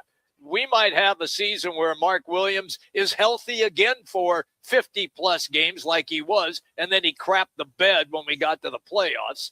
But we have to have Maluch available and ready to take that center position if indeed Williams once again runs into injuries late in the season. And I think the natural progress, Maluch, watching him, he obviously should be, pretty much having his way with some other second-year players that's there. a good point. And some of the rookies. He should be doing this. Rasheer Fleming, he's shooting it right. He's making the progress you want to see versus the other rookies and the other second-year guys. And I'm not sure if there's any third-year guys that are here or not. But this is the kind of growth you want to see. And I think what I hear you saying is if Maluch wants to succeed Williams, he's got to overtake Iguodala. He's got to prove that he's the backup. Yep. And then maybe Iguodala backs him up or he plays the 4. He plays the 4. Or are they going to see the progress or the growth in Maluch? Now, he has looked more assertive, more aggressive. I mean, the very first game they play, the alley-oop from Koa Pete to Maluch was fun to watch. Oh, yeah. It was fun to see those two play so well together with Rasheer Fleming. So, yes, we expect to see that from Maluch and from Rasheer Fleming. So that's why he's got to develop, I call it, confidence, no hesitation in your shots or no hesitation in your game if you're going to compete for that backup role behind Williams. All right, so if Koa Pete continues to perform with what we are seeing when we get into training camp and then into the season, is it your belief that he would take minutes away from Fleming? I don't know if from Fleming, but maybe Ryan Dunn. I could see that, taking minutes away from Dunn. Dunn's improved. His shots improved. They like Fleming. From that standpoint, as far as just playing time, it's going to be I'll be interested to see how they determine that, who he takes minutes away from. All right, let me rephrase it then. Would he take minutes away from Iguodala? If Iguodala's working at the 5 and the 4. I think that's probably where it might be, but I don't know if he's big enough to play that true 5. But he's got a better. No, only at the 4. Okay, I'm talking about. Yes. So if let's just put it, if Williams is in, and they want some bigs down low with some ability, I can tell this Coapete's game as far as shooting, aggressiveness, going to the rack is better than Iguodala now. I feel because Iguodala can't shoot. He's got that little 5-foot little push shot, little flip shot. That's it. I feel right now, though he may not have the experience, I think the all-around game of Coapete is better than Iguodala. But I don't know if they'd put Iguodala. I don't know if they'd put him at the 4. But it's interesting you bring this up. If they see the kind of progress and the kind of ability, he's taking minutes away from somebody. I guarantee that right now. Manuch, they moved up and made a trade so they could get him at the end of the first round. The other guy that I thought, once he got his groove going, who we talked about, that is another shooter, is Brea. Brea had some, what do you have, 5 threes? He had 19 points. He had 19. I think he had 5 3 shooters. Once he got in the groove, he's starting to be, they hope, to be more consistent. But I will say this, just watching, Pete plays at a different kind of intensity and physicality when I watch him. Now, the other kids you mentioned are good athletes, good shooters, but Cole Pete just he understands where he's at on the floor, what moves he can make, and he's just having at it where he pretty much, I think he's improved even since he left U of A, 4 months ago. Hey, we're hanging out today here at Biggs in Peoria. We will be here until 4 o'clock. Also, don't forget, Jody Jackson is coming up here in just a couple of minutes. We're going to dive into the All-Star game tonight with Jody and also what's on the agenda once the regular season begins for the Arizona Diamondbacks. That's all coming up here in just a couple of minutes. Right now, let's get you to an ESPN 620 Sports Center update.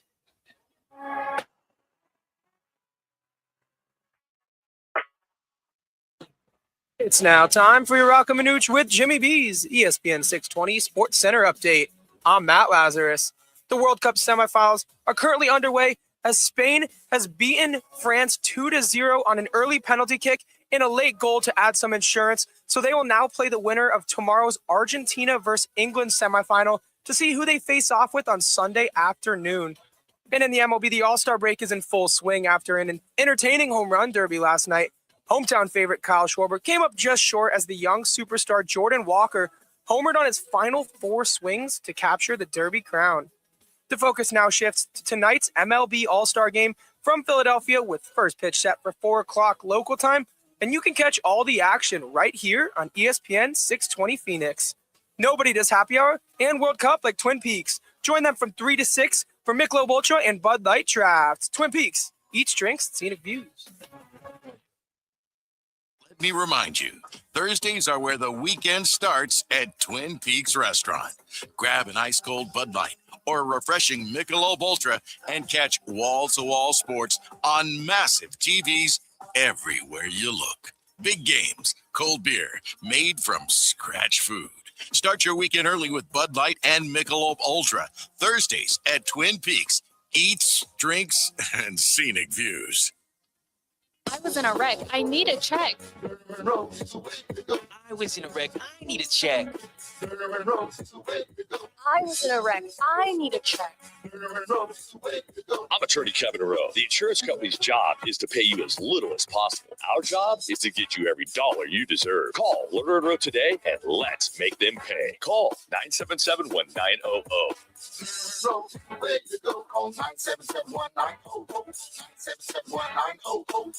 Join the team at All City Towing, Arizona's largest towing company and leader in roadside service. We're hiring dispatchers, call takers, lot attendants, drivers, and customer service pros ready to grow with us. You'll enjoy state-of-the-art equipment, consistent schedules, full health benefits, a strong 401k match, employer life insurance, and a monthly fuel allowance. Take your career to the next level. Apply today at allcitytowing.com.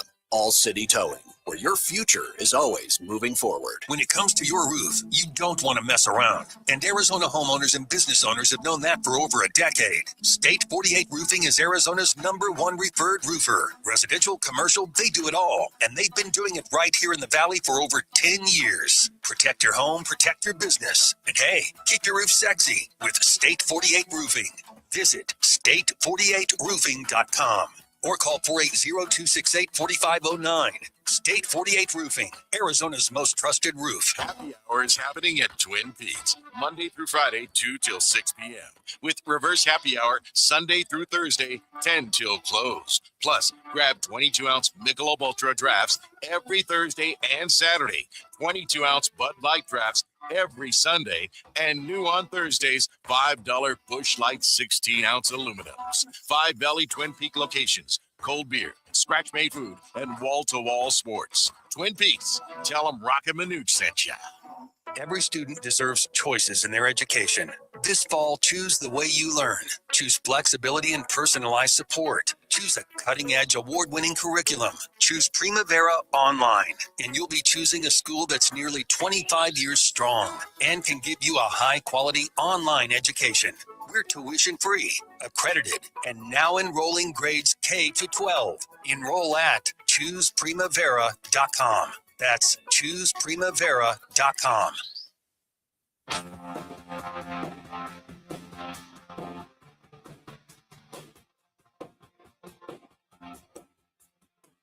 Roc and Manuch with Jimmy B are back. Live from Big's American Bar and Grill, a proud partner of ESPN 620 Phoenix, serving up big portions, cold drinks, and nonstop sports.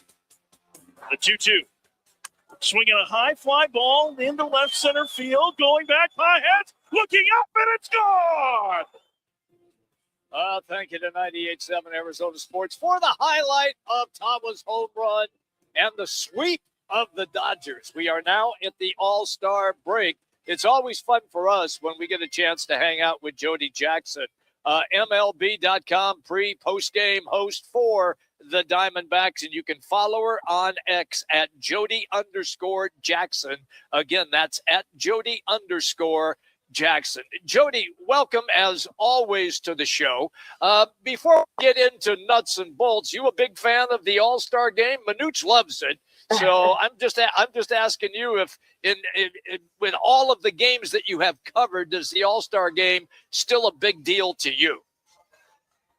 Yeah, for sure, you guys. And hi, thanks for having me on. Yeah, I mean, it was funny last night. I was thinking about how I was at the game in '96, and well, not at the game. Sorry, the festivities prior to the game when it was in Philly in '96.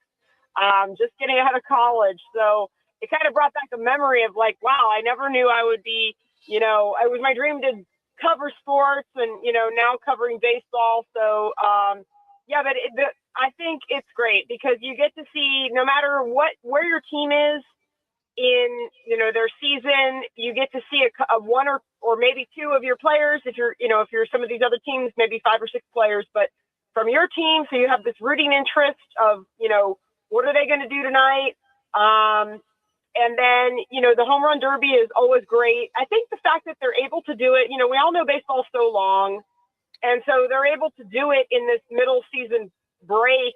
It keeps the excitement up. It's different than, like the Pro Bowl and, where everything's kind of, you're waiting for the Super Bowl and it's just kind of no one takes it serious anymore. And certainly the formats we've seen, kind of NBA, same thing, it is at the break and all, but it's not the same. There's something about baseball that is just steeped in tradition. And, I think that's why so many people were a little bit upset it was on Netflix. We have Netflix in my house. So we watched it. But, I do wish that it was out there for more people to get it, Yep. And they cut out in the middle of the interview. We were like, what's going on? So I don't know if that happened in everyone's house or just my house, but I don't mean to complain, but, I guess it just feels like, kids should be able to watch it, I'm with you. Jody, it's interesting. We heard Tim Tawa highlight coming back out of the break, and just wonder sometimes you just never know. Here's this team, they win 6 out of 10. They've been the Diamondbacks 4 in a row. They sweep. Let me say that again. They sweep the Dodgers. But you look at Tawa, look at his 3-game series. 538 batting average, 7 for 13. Had the 2 dingers, 7 RBIs, 3 runs scored, and 1 stolen base. It was huge. I thought the other move that's been very productive for this team was moving Nolan Arenado down to the 7-hole because his numbers have been just phenomenal. And let me add one more thing. How about the bottom half of the order, Jody Jackson? 15 for 44, 15 RBIs, and 5 dingers in the last 4 wins in a row. Hey, nice to have that bottom half finally pick up the top half after an entire season of mystery at the bottom half of the order. Yeah, for sure. Those are all great stats. And the fact that they did it against the Dodgers and in that final game against the Padres was just really meaningful, you know? I just think, let's start with Tawa. You know, he's never really had a path to like, hey, we're handing you the keys to something. So I know that's very intangible. And you might say, well, he's had a bunch of at-bats and he's never done this. And he's always hitting, you know, like 180 or 200. But they're kind of handing him something here where he never really had a full path in the outfield. You know, I just don't, maybe there's a new outlook for him. He does have good bat speed. He does have power. He's a really good athlete. Like before I was always kind of like, well, you know, he's pretty good defensively. He can run and, you know, kind of like a Jake McCarthy type guy. And now I'm like thinking maybe there's more there, and why not? He's a young guy. And then I'm glad you brought up Nolan, because I've heard people say something like, well, Nolan isn't what they thought or whatever. Like Nolan's just fine. Like I think if anything, Nolan has been better than expected, because a lot of people wrote him off, and his OPS is right around 730. You know, I think that's about league average. Like he's got 12 homers. He had 12 homers all of last year. And he's playing great defense. So I think the thing with Nolan is it does take him a lot to get ready for these games and be in the right spot because of his age. He's been very open about that. But he's willing to do it. And now, you know, we've got the majority of the games in the books now. Like there's basically less than 70 games. So let's go, you know. And yeah, these other guys have to keep it up. And that's going to be up to Torrey to push the right buttons and all that. But yes, they need guys to step up like they did the last 4 days. And Jody, I am a Nolan Arenado fan. I'm a huge St. Louis Cardinal fan, so I loved him. Couldn't believe they traded him away. But all that being said, so the series versus the Padres you bring up and the Dodgers, last 7 games. Let me throw numbers at you. Since he moved down to the 7-hole, okay, he hit 286, 6 for 21, 3 dingers, 1 double, 4 RBIs, 7 walks, 6 runs scored. Now here's what's huge in those last 7 games. 483 on base percentage and 857 slugging percentage. You think he's found a home in that 7-hole or what? Absolutely. And I think it's a good spot for him. I think the other thing that stands out is and I know he was in St. Louis, but it brought back a lot of memories of damage done at Petco Park and Dodger Stadium and, you know, getting intentionally walked to get to James McCann, which, you know, Dave Roberts, you know, it's not a bad decision based on prior, you know, track record, but McCann burned him there. So Nolan, yeah, it's fun to watch. He has a lot of pride. He's going out there and he had that 3 walk game, and you're right, the walks are huge. That's why I think you said 480 something for on base percentage. I mean, he's not a guy that walks very much, but I love with him being patient. And I think, I don't know, I wasn't in the meeting and I didn't, you know, ask specifically, but I think they preached, you know, patience at the plate going into these games in LA, and it absolutely worked. So they have to keep that up too. Jody Jackson's our guest on the Right Toyota guest line. Jody, what are they going to do with Zach Gallen after play begins and he comes off the injured list? And is there a possibility that if his struggles continue, especially in the early innings of each game, that they will have to make difficult decisions? I mean, of course, that's on the table, I think. I think that if you have any questions as to whether there's something going on in that elbow, which obviously the MRI showed something, first of all, you take that very seriously and you give him some rest. And I think that he probably didn't want any rest. He probably didn't want to stop pitching, but I think he obviously had concerns. So stopping him down to regroup and reset and make sure he's healthy is important because he's still a young guy. Like, there's still a lot ahead for Zach Gallen. I just think, like so many guys we've seen in Major League Baseball, he's going to have a renaissance here because the results have not been good. And I just think that I personally think he'll be back pitching for the D-backs, and I think he'll be a little bit better when he comes back. I think he'll be a guy that's able to give them 5-6 innings and, be more like 3 runs rather than 5 runs, and that's fine. It's just that, it was more like 5 or 6 runs there for a stretch, and that's not going to cut it. Mitch Bratt and Jose Cabrera, while I think we all like the idea of their upside, they're not there yet. And I think Zach Gallen gives you a better chance to win. And that's not really shocking, right? Like, this is a guy that is a savvy veteran. So I just think that they don't really have anybody charging from the minors that has shown, Cabrera looked good in his first start, but I think he's inconsistent, and that's not shocking for a young guy. So, of course, if he continues to give up, if he comes back, assuming he comes back, I don't know how long it'll be. I have no idea. It could be 3 weeks. It could be 5 weeks. Hopefully it's not that long, though, because I really think that he can be a serviceable starter in this rotation. Jody, we were talking earlier about, if you do buy, which I think they will, do you buy another legitimate starter, maybe give up a prospect or two, maybe there's somebody else, or when is this team going to have a legitimate first baseman and it's not first base by committee? That's the other area I'd look at as far as buying at the trade deadline. I'm in the minority where I hear everyone saying, you have to have better production at first and you have to have better production at the DH. I mean, yes, it would be nice to have it tick up a little bit, but you just have to have more production in general. I mean, sure.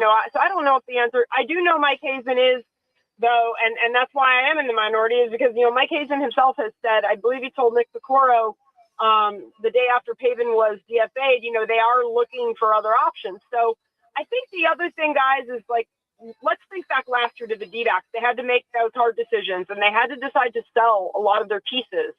And so gone was Suarez, and gone was Merrill Kelly and Naylor, and I'm forgetting who else right now. But,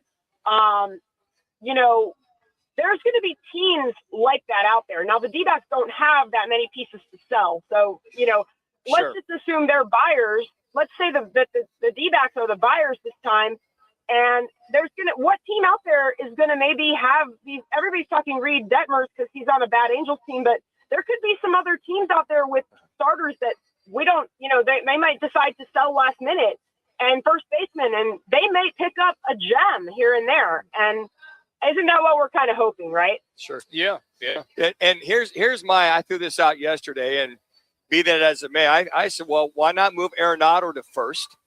You can move Tawa to third, or somebody on a more consistent basis, because you're going to get, as we mentioned, more consistency out of that position. You get some pop, you get some power. He could handle first base, I feel.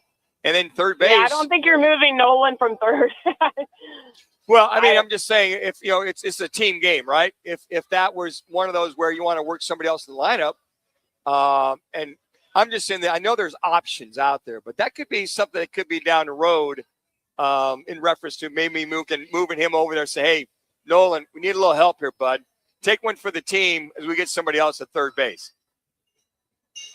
Yeah, I mean, I think he would do that. I don't think he would say no, of course, but I just think your defense at third is going to suffer. Like, it's a tough position. I mean, think of how many runs he saved this year. I don't have it in front of me, but there's nobody close to him, even at his age. There's no one that's going to play that position close to Nolan Arenado. Hey, last but not least, Corbin Carroll, 4 for his last 51. In a little bit of a funk. The rest do him good. He's playing tonight. Maybe he breaks out 2 for 4, a couple dingers in tonight's game, but they definitely need Corbin Carroll to pick it up the second half. Yeah, I'm kind of hoping he returns. I know he told me the only day of rest he's really going to get is like Wednesday, so tomorrow. But I'm really kind of hoping that he snaps out of it because it's been tough to watch. It's been, difficult. The last week has been a little better than the previous 3 weeks, but it's been very, very tough seeing him swing through some pitches, seeing him really susceptible to the strikeout. And, that's, let's face it, as the D-backs, or as Corbin Carroll goes, the D-backs go many times, just like Marte. And they really need him. I know it was amazing. It's terrific that they didn't get anything from him and Marte in LA, but that's not going to be sustainable. So I'm really hoping that, when he shows up Friday, something clicks in and all the work he's been putting in. I know he's been working on a lot of things, but I know it's going to turn. It just needs to turn pretty quick. Jody, it's always fun when we have you on the show. Thank you again for your insight. Enjoy tonight's All-Star game, girl. I sure will. Thanks, guys. Have a great rest of your week. Thank you. That's Jody Jackson, everybody. You can follow her all the time. Diamondbacks Television does a great job post-game stuff. It's terrific with Jody Jackson. She's presented today by All City Towing. It's Arizona's largest towing company. And whether you're stranded or you need a professional transport, All City Towing has the experience to get the job done right. Here's the best part. You can contact them 24/7. That's right. They will come and help you 24/7. And if you're looking for a new gig like me, they're hiring drivers and dispatchers right now. You can join the winning team at allcitytowing.com. Again, just go online, allcitytowing.com. Hey, we're hanging out here at Biggs in Peoria. We will be here until 4 o'clock. Quick break, then we are coming right back with our World Cup update. Laz has got the information on what took place in semifinal number 1. Roc and Manuch with Jimmy B, ESPN 620. Need to feed a crowd? Let Venencia's bring the flavor to your next event. We know you have a lot of options when feeding a large group. Ordering directly from Venencia's means you get the best service and the absolute best pricing. There's no per-person fee. Just tell us how many people you need to feed, and we'll come up with the perfect plan to ensure everyone's well-fed and happy. Grad party, office celebration, family reunion. Invite Venencia's to the table. Text catering to 411-24/7. That's catering to 411-247 or Venencias.com. Rock for WrightToyota.com. At Wright Toyota, they'd like you to get to know them. Their goal is to make buying your next vehicle the kind of experience that earns your recommendation to family and friends. They invite you to use all of their innovative web tools on WrightToyota.com. So if you're looking for a new or pre-owned Toyota, head to their interactive website at WrightToyota.com. The right price, the right selection, all at WrightToyota.com. Hey, it's Kevin Rowe from Lerner & Rowe, trusted across Arizona for helping injured people after serious car wrecks. And I'm Sean Forrester, managing attorney at Lerner & Rowe Law Group. We may sound alike, but Lerner & Rowe Law Group is a completely separate firm focused solely on criminal defense. We handle serious felonies, DUIs, and misdemeanors with decades of courtroom experience. If you're facing criminal charges, don't wait. Call Lerner & Rowe Law Group now at 602-977-1900. Growth is the way to go. Call 977-1900. When it's game time in the Valley, you know what time it is. It's Twin Peaks time. Head to Twin Peaks with 5 Valley locations and massive screens everywhere you look. From basketball, baseball, to hockey, fights, and more, there's no better place to catch every play and all the action. Bud Light is a proud partner of sports fans everywhere. Twin Peaks, eats, drinks, scenic views. Hey, Arizona State football fans, London is calling. The Sun Devils are headed across the pond to face Kansas in the inaugural Union Jack Classic, September 19th at Wembley Stadium. It's the first college football game ever played there, and you should be part of it. For tickets, hospitality, and travel packages, visit UnionJackClassic.com or contact the Sun Devil ticket office. Join Coach Dillingham, Sparky, and the Sun Devils in London. Forks up. Hey there, folks. If you're buying or selling equipment, ride the wave. Purple Wave Auction makes it easy to sell. Easy to buy. Construction, ag, fleet, and government equipment. All no reserve, all online. Cruise on over to purplewave.com and get in the groove today. The U.S. is on the world stage, and there's a lot to get to. This is your World Cup Soccer Update, powered by Twin Peaks. 5 locations across the valley showing you every match. And Michelob Ultra, pouring all summer long. Let's get you caught up.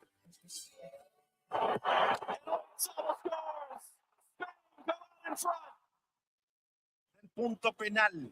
Va a pegar. Víquelo y alzaba el gol.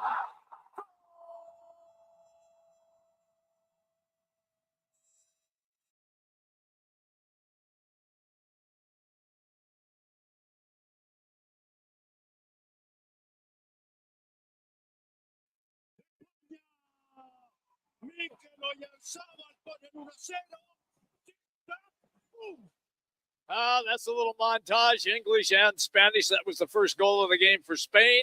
They scored again to make it 2-0, and they defeat France and send the French home, and Spain advances to the championship of the World Cup, and they will play the winner tomorrow of Argentina and England. Welcome in, everybody. Roc and Manuch and Jimmy B. Our World Cup soccer update is powered by Twin Peaks, 5 locations across the valley, and they will have every match on the big screens. Also, Michelob Ultra, pouring all summer long. Right now, let's get to Laz in the studio. We'll get you caught up, and don't forget, you've got the action tomorrow with England and Argentina at any of the 5 Twin Peaks locations. Laz, it's yours. Yeah, so guys, today Spain earned its spot in the World Cup final, its first World Cup final since 2010, with really a composed and a clinical 2-0 victory over France. They stifled them. They didn't even look like the same team they had all tournament long. They took the early lead in the 22nd minute after Lamine Yamal. He's their star player, who's 17 years old, mind it.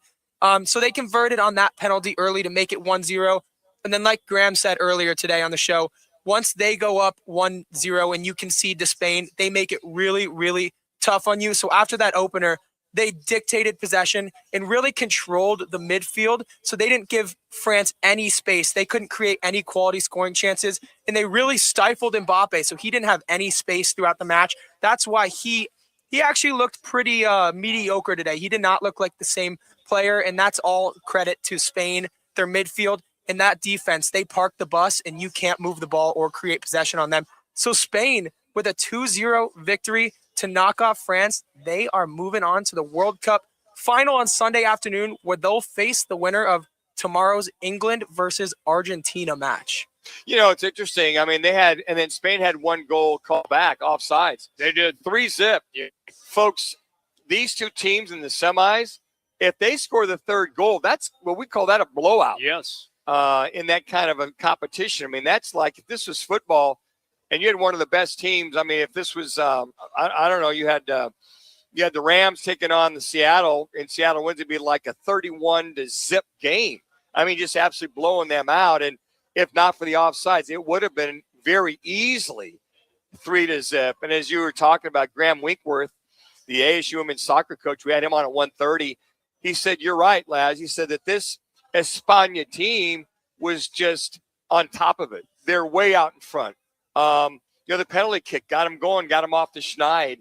And this French team just was not that same team moving forward. So, you see this France is supposed to be the favorite, but it's all about defense. Isn't it funny how any sport, defense wins championships.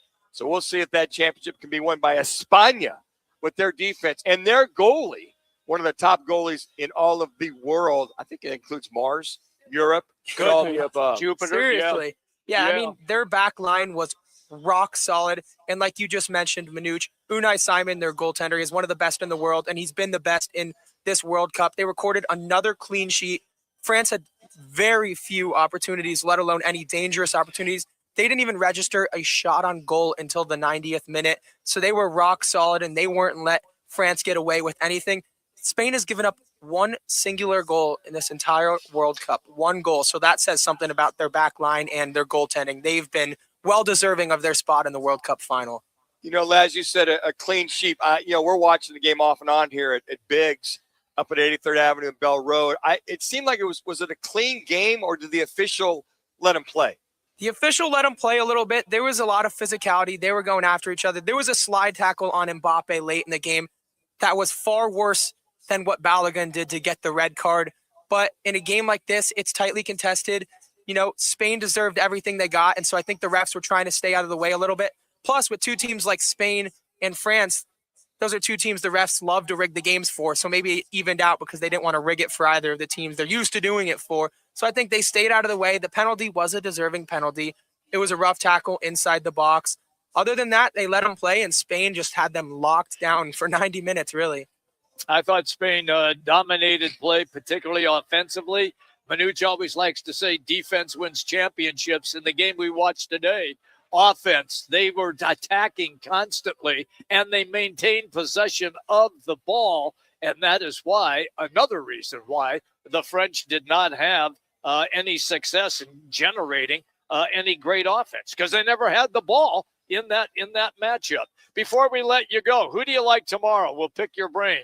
It's going to be England and Argentina. Yeah, it's going to be a tight one. I think the X factor is who scores first, obviously, because you need goals to win. If England scores first, they can sit back, stay organized, and force Argentina to chase the game. But if Argentina scores first, they're going to really slow the tempo, keep possession a lot like Spain did today. And that becomes very, very difficult for England because then they have to become more aggressive. And when you're playing too aggressive against Messi and those guys, they're going to pounce on you and they're going to score quite a few goals. So it's going to come down to that first 20 or 30 minutes, who concedes first. But I like Argentina because you can't pick against the GOAT. You got to go with Lionel Messi, guys. I think the thing you bring up is if you're going to beat them, you better score early and often because they have the propensity. We've seen the last two games to really pick it up in the second half. Late in the second half, that's where they got their strength. They get better, that being Argentina, as the game goes on. So if you're going to go after these, if you're going to beat them, England, better score early and often, and hopefully you can hold them off. I expect a very tactical game. It's going to be a 1-0 or a 2-1 type of game, but it's going to be a good one, guys. And like Graham said, it might not end 11 versus 11. They're two very physical teams. They are, and they really have a dislike for each other. So that's going to be a lot of fun. Hey, coming up at 3:30, Bob McManaman is going to join us. We will discuss football. Yeah, the Diamondbacks. The Cardinals open up next week with training camp. We're here at Biggs, everybody, in Peoria, and we will be here until 4. Roc and Manuch with Jimmy B, ESPN 620, 98.7 FM HD2, and on the Arizona Sports app.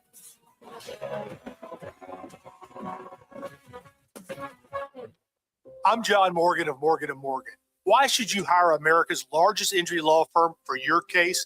There's lots of reasons. Just like there's a reason millions of people called us last year in their time of need.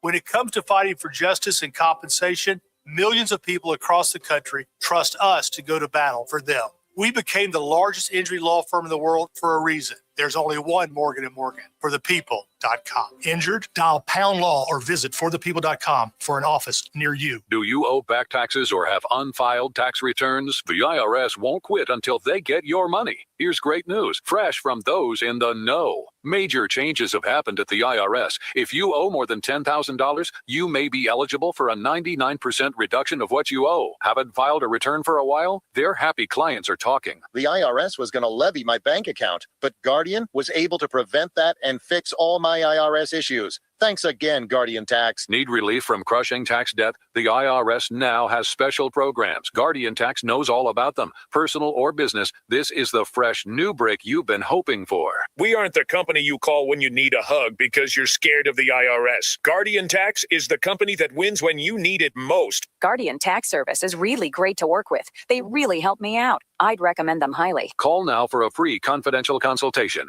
800-900-1717. 800-900-1717. 800-900-1717. I don't even know how many friends and neighbors that I've referred America Roofing to. All I do know is that America Roofing was just named Arizona's Roofing Contractor of the Year. Literally the best in the biz for a quarter century now. Home or business, repair or replace, and we've had America Roofing do both at Casa Galvisi. There's a reason why. Jake, Josh, Tracy, and 500 employees statewide are also A+ rated by the Better Business Bureau. And right now, at AmericaRoofingCo.com, save 12% at AmericaRoofingCo.com. Game on Peoria. When it's time to eat big, drink cold, and watch every play, make it Big's American Bar and Grill in the P83 district. Big's is serving up huge portions of your favorites. Burgers, wings, nachos, plus a full bar and TVs everywhere you look. And don't miss happy hour Monday through Thursday, 3 to 6:30 p.m. with $2 off well drinks and $2 off domestic drafts, plus daily specials all week long. Bring your friends, grab a seat on the patio, and settle in for the game.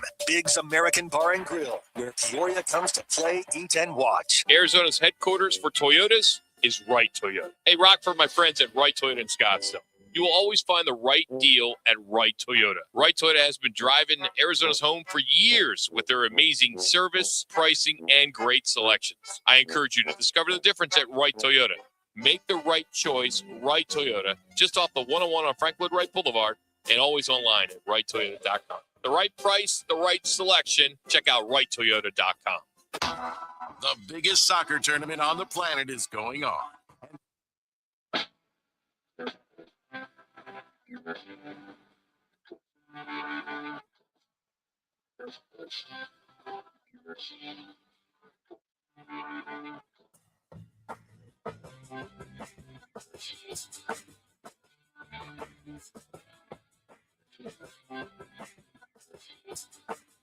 Roc and Manuch with Jimmy B are back, live from Big's American Bar and Grill, a proud partner of ESPN 620 Phoenix, serving up big portions, cold drinks, and nonstop sports.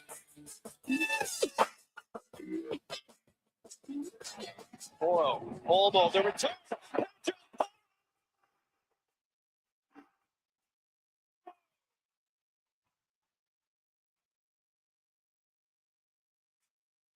Thank you to Fox for the highlight. Spain blanks out France at 2-0 and will advance into the World Cup Championship against the winner of England and Argentina, and they will play tomorrow. Welcome back, everybody. Roc and Manuch with Jimmy B. Here at Big's in Peoria, the P83 district, right across from the sports complex. Bell Road and 83rd is where you can find us, and we are here today for another hour. And don't forget, this is going to be our home, just like last year, for Monday Night Football. We will be here for preseason, regular season, the playoffs, and also into the NBA when the Suns begin as well. Manuch, this is the World Cup. I'm fascinated by it. I thought that France was going to be a team that would reach the final. I think a lot of people felt that they might have had the best overall talent, but they were a no-show today. And Spain with a 2-0 win, and they had a goal called back due to an offside, which means it could have been 3-0. They just dominated the French. You guys imagine, Laz, can you imagine a 3-0 game over the French? Yeah. I mean, to your point, Jimmy, they were one of the favorites, if not the favorite. We had Graham Winkworth on, the head coach of the ASU women's soccer team, said probably one of the best group of athletes they've ever assembled. Yeah. And but I mean, you look at Spain, España just came at them defensively, offensively. You got the penalty kick early in the game. Orizabal got the penalty kick with just 22 minutes in. And then after that, Poro, as you just heard there on coming back, 58 minutes, after the halftime. So they took care of business early on the French. We talked a little bit earlier about Mbappe getting that foul, getting the penalty kick. There was really no answer when we watched it out here at Biggs, American Sports Bar and Grill, is that there was really no threat. And a lot of it is we have a goalie, one of the top in the world. You got a defense is one of the best in the world. It just seemed like these Frenchmen were having a hard time passing. It's almost like watching Belgium against the USA. Belgium knew exactly where the USA was going with a lot of their passes and defensing them and what they were doing with them. And I really felt that that's where Spain looked at. But this elite group of Frenchmen was just phenomenal to see them shut out like that. So they're moving on to the finals on Sunday. It'll be España whether it be England or Argentina. Who do you like in that game? I really would like this. I know it's tough because I like both Harry Kane of England and Messi, of course, for Argentina. But I am leaning the old man at 39 years of age. Well, Kane and Bellingham, those two, they're really good. They're damn good. But how do you go against one of the best ever, who at 39 years old, looks like he's 25. He does. I mean, he kind of hangs back and then he dives in.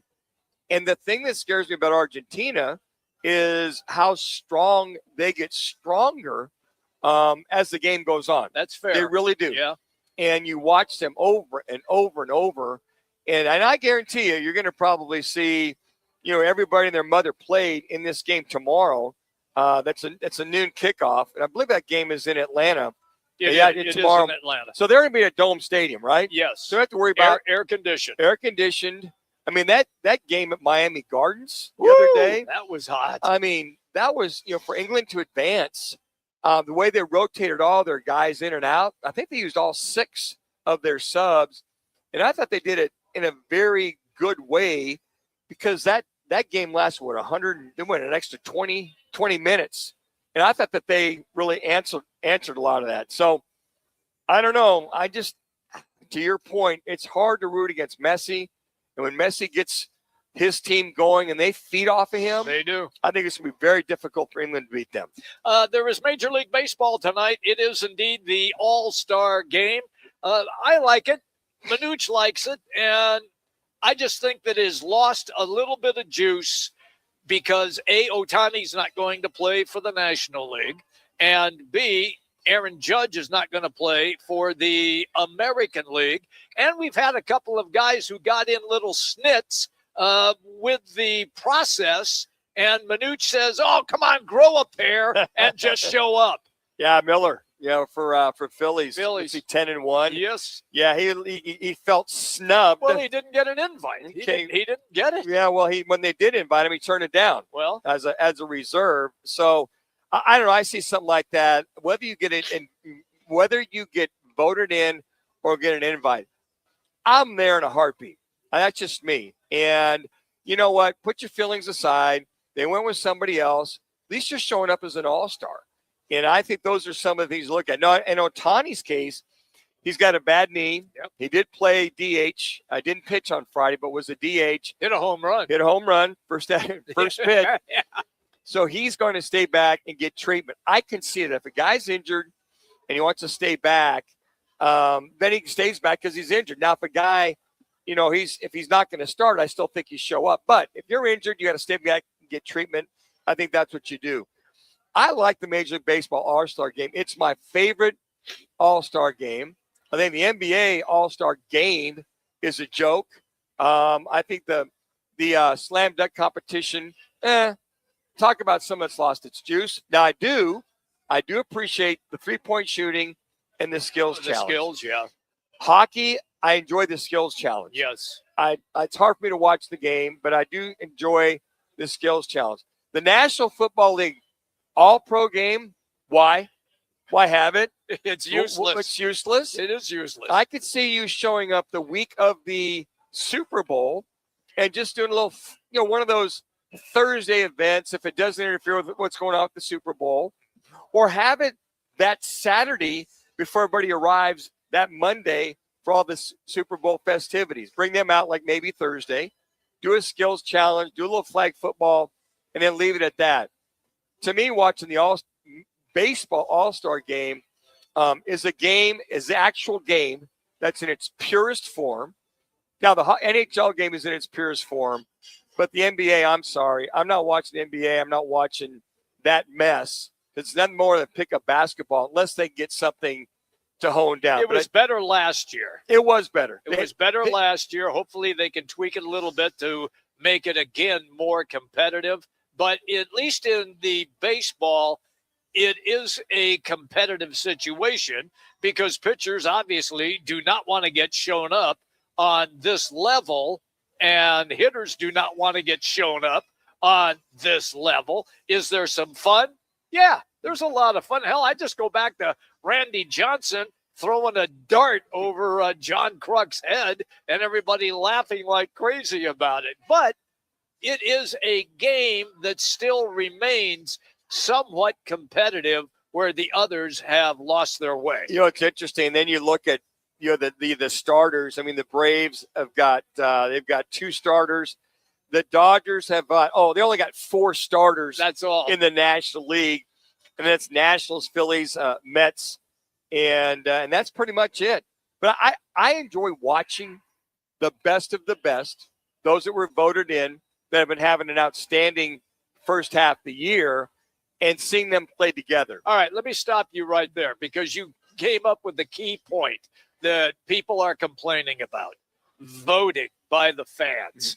Should they take that away and make it by the players who play the game, the managers, coaches select the All-Star game, or do you think that the fans need to be a part of it?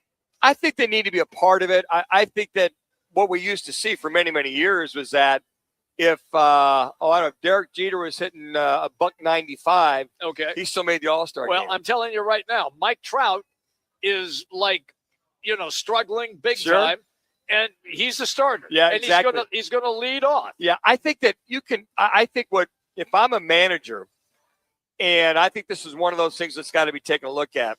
You can be voted in, but does that necessarily make you the starter? So I think it's up to the manager. I see what you're doing. So I think as the manager, who's the most deserving to start versus those who voted in. I agree with you. I think, look at Mike Trout, who's had a better. Look at Mookie Betts. Mookie Betts is barely hitting over 200. And here's Mookie Betts. Yeah. But when you look at the shortstop position, C.J. Abrams is going to start at shortstop for the Nationals. Now, I think when you look at voted in, who's deserving to be started, and I get all that fandom. Hey, look, Diamondback fans, you better get you gotta Corbin. vote, yeah. You better get Corbin Carroll voted in, or you better get Erod voted in. Okay, I get it. Yeah. But then have that manager look at who he feels the starting lineup versus, well, so-and-so is voted in as a starter. That doesn't make sense to me. I mean, I look at some of these All guys. right, so you just said that you have no sympathy for Miller, the pitcher who declined after he was not voted in. No.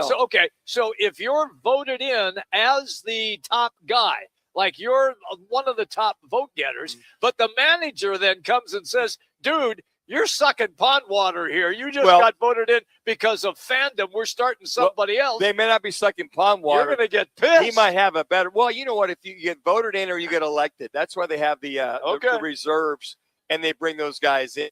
So who's voted as the starter? I mean, sometimes I think these guys split hairs.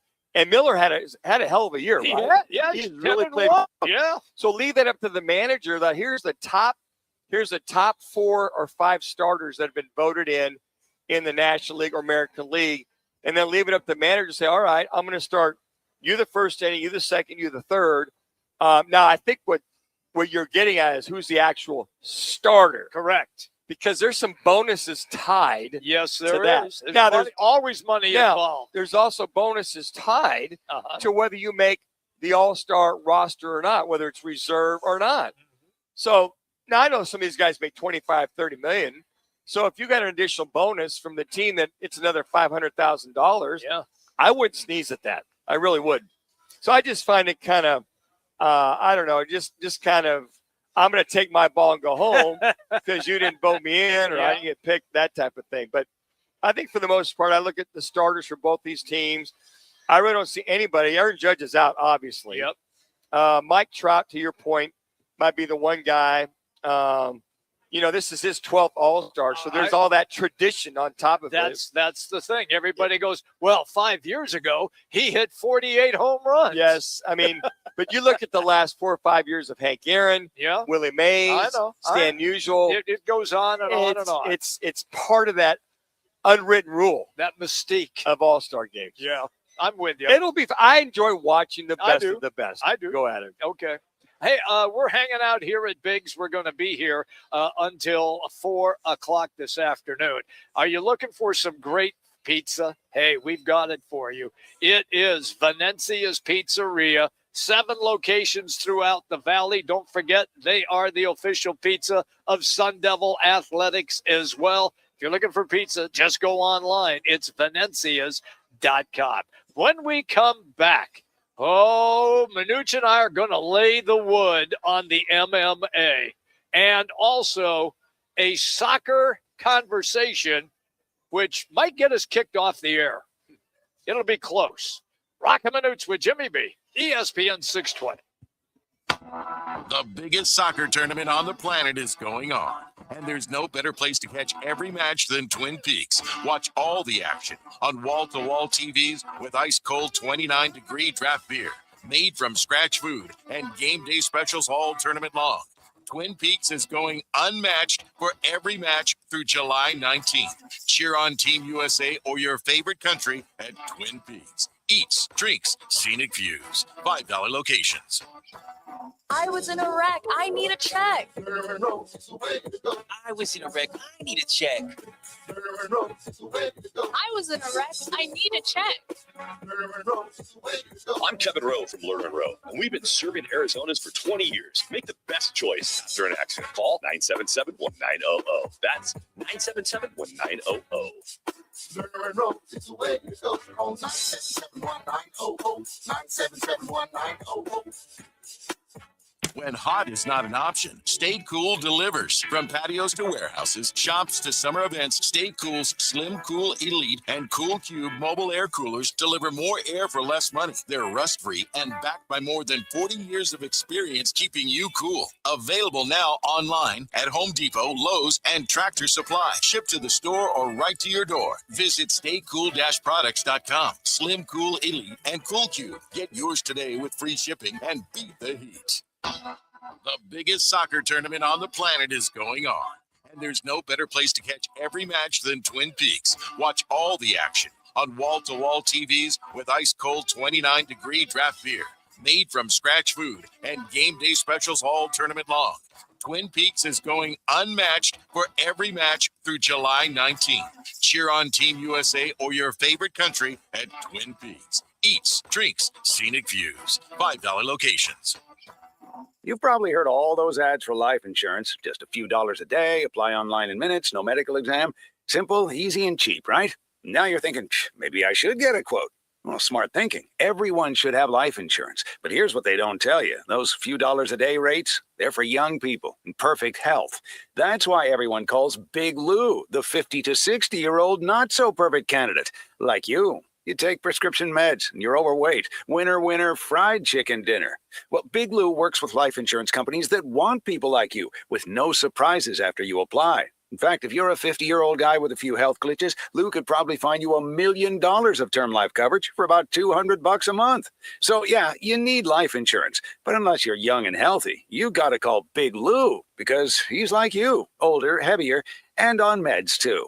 Get a quote right now at 800-381-4183, 800-381-4183, or biglou.com.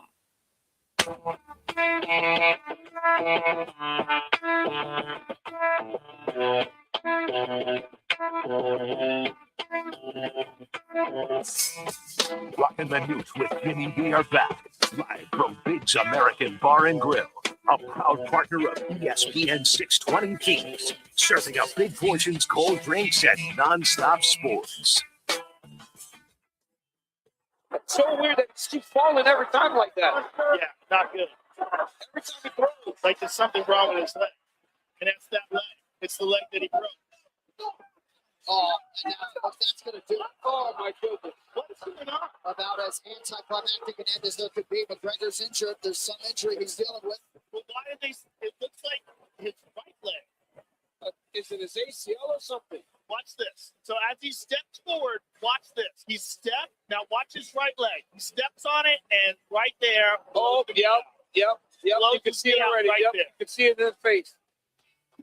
Thank you to Paramount Plus. It was a joke of a joke, the MMA presentation with Conor McGregor. 5 years, been off, comes back, gives you a little over a minute in round one, and then takes a hike and makes $30 million. MMA fans, it is going the wrong way. You guys are getting just like giving up cash after cash after cash to go watch these pathetic events that never turn out the way that you thought they were going to turn out. Let me just say this. I was never a McGregor fan. I know. By the way, yes. Why is he still fighting? Well, that's because he got $30 million. Why? No. Why is he? Why? No. Why isn't he in jail?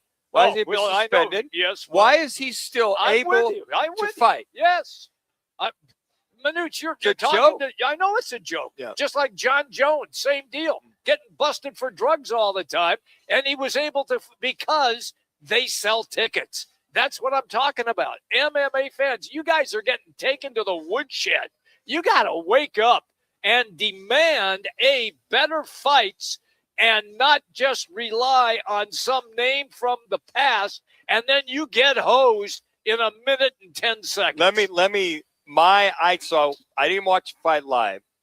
So I hear what happened. So I go and watch the 60-some seconds that it was at. Yep. So I'm watching this, and I don't know anything about how it happened. So I watch.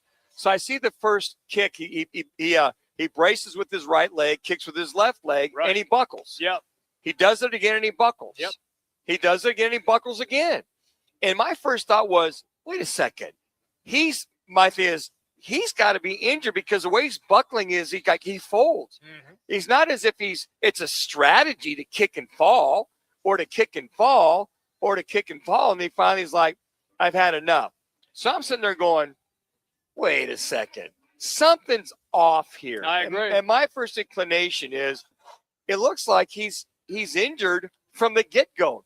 Not that he got injured during the fight. So I'm thinking all this. So I call Laz, and we're talking about the show on Monday, and I talked about the fight. I said, Laz, I watched the replay, all 60 seconds or whatever, and I said, looks like to me every time he kicked, he fell. I don't know if he was. I said, to me, it looked like he was injured. So, Laz, what'd you come back with? And Laz, a little potential conspiracy theory here, Laz.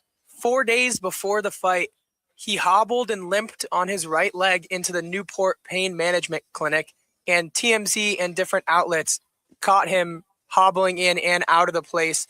And then they started to say, is something wrong with his right leg? And then they took it even one step farther. They were showing him on his walk out to the ring. It looked like he was limping on that too. And people were saying, why is he not fired up? Why is he not all excited? He had this nervous type of look on his face, like he knew it was over from the get-go. And then he threw one kick, and his lie was, I've been doing that all camp, landing and planting and kicking on that foot, and I was good to go. So the rumor is that he had some sort of torn ligament of some sort in his knee, but he thought he'd be able to go, and it just burst on that first kick. But I think it happened far before then, like you said, Manuch. I'm with you. And let me add to this, guys. They were talking about he typically, plants with his left, kicks with his right. So this one, he was playing with his right, kicking with his left, going the other way. And I'm calling BS on Dana White with this. I truly believe, in my mind, watching that, he was injured. He was injured. Yep. He should have never fought. They should have called it and said, you know what? He's still got to. It's bad. It's whatever. And you MMA fans that paid for that, my opinion, y'all got duped. Oh man, you got hosed. You got duped. He was damaged goods, in my opinion. Allegedly, he was damaged goods. At least what I saw. For him to just plant buckle. He had no stamina. He had no strength. You had other fights as well where the fair things have taken place, and not just the other night with McGregor. So my point is, MMA fans, you better wake up, because they're just taking you for a ride right now and just stealing your wallet, and you're falling for it. And this last one was one of the biggest jokes of all time. Well, no, it was McGregor falling for it and stealing the $30 million. How does a guy show up and fight, in my mind, injured, and take that money and ride? Oh, that's right. It's Conor McGregor. Yeah, the legacy continues to move forward. And whether you were injured or not, you said, well, I'm going to give it a go. That's not fair to those that are paying to see. Number one, I think the guy was going to beat him anyway. And I think number two, let's put it this way. Number one, for Dana White to put those two together is a joke. Number two, for pretty much for him to kick fall, it was plainly obvious that he was injured from the get-go, at least in my opinion from what I saw. And I don't know if I'm MMA commission, if they have one, Dana White. No, they don't. It's just Dana. Yeah, look into it.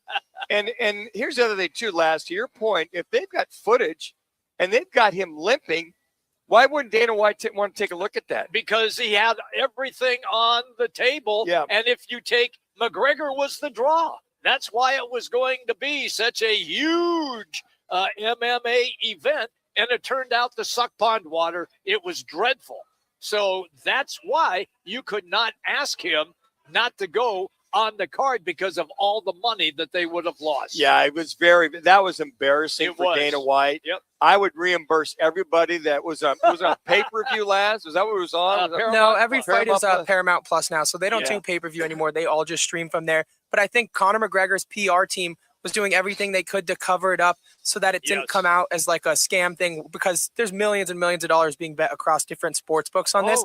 So it could end in a pretty hefty lawsuit. So I think it was a whole thing of I'm going to play quiet from his PR team to I don't know what Dana White did or didn't know, but he probably had to stay quiet too, because that could have ended bad for him rather than scratch McGregor last second. But there was another fighter ready to fight Max Holloway in a backup situation, which is why I think they should have scratched him off the get-go. But this all comes down to money and legality situations. So I think they were just trying to be as hush-hush with everything as possible. You know what? And it stinks to high heaven. It certainly does. If it looks like chicken, smells like chicken, guess what? It's chicken. It's chicken.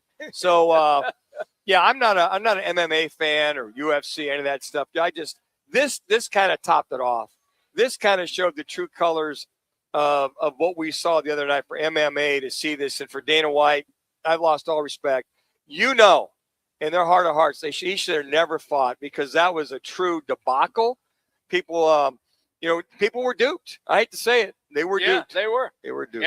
And they spent hard-earned cash to A, attend the fight, and B, to watch the fight as well on a Paramount Plus. And if you didn't have it, then you bought it for that particular fight. All right, when we come back, training camp for the Cardinals begins next week. 8 days, Jimmy. That's it. I know you're jonesing. 8 days. I can smell the sweat on you right now. You smell it? Oh my God. That's it football. Smells like chicken. Is Carson Beck going to be the starting quarterback? No, Jacoby Brissett. Bob McManaman is going to join us next, everybody. But let's get you to an ESPN 620 Sports Center update right now.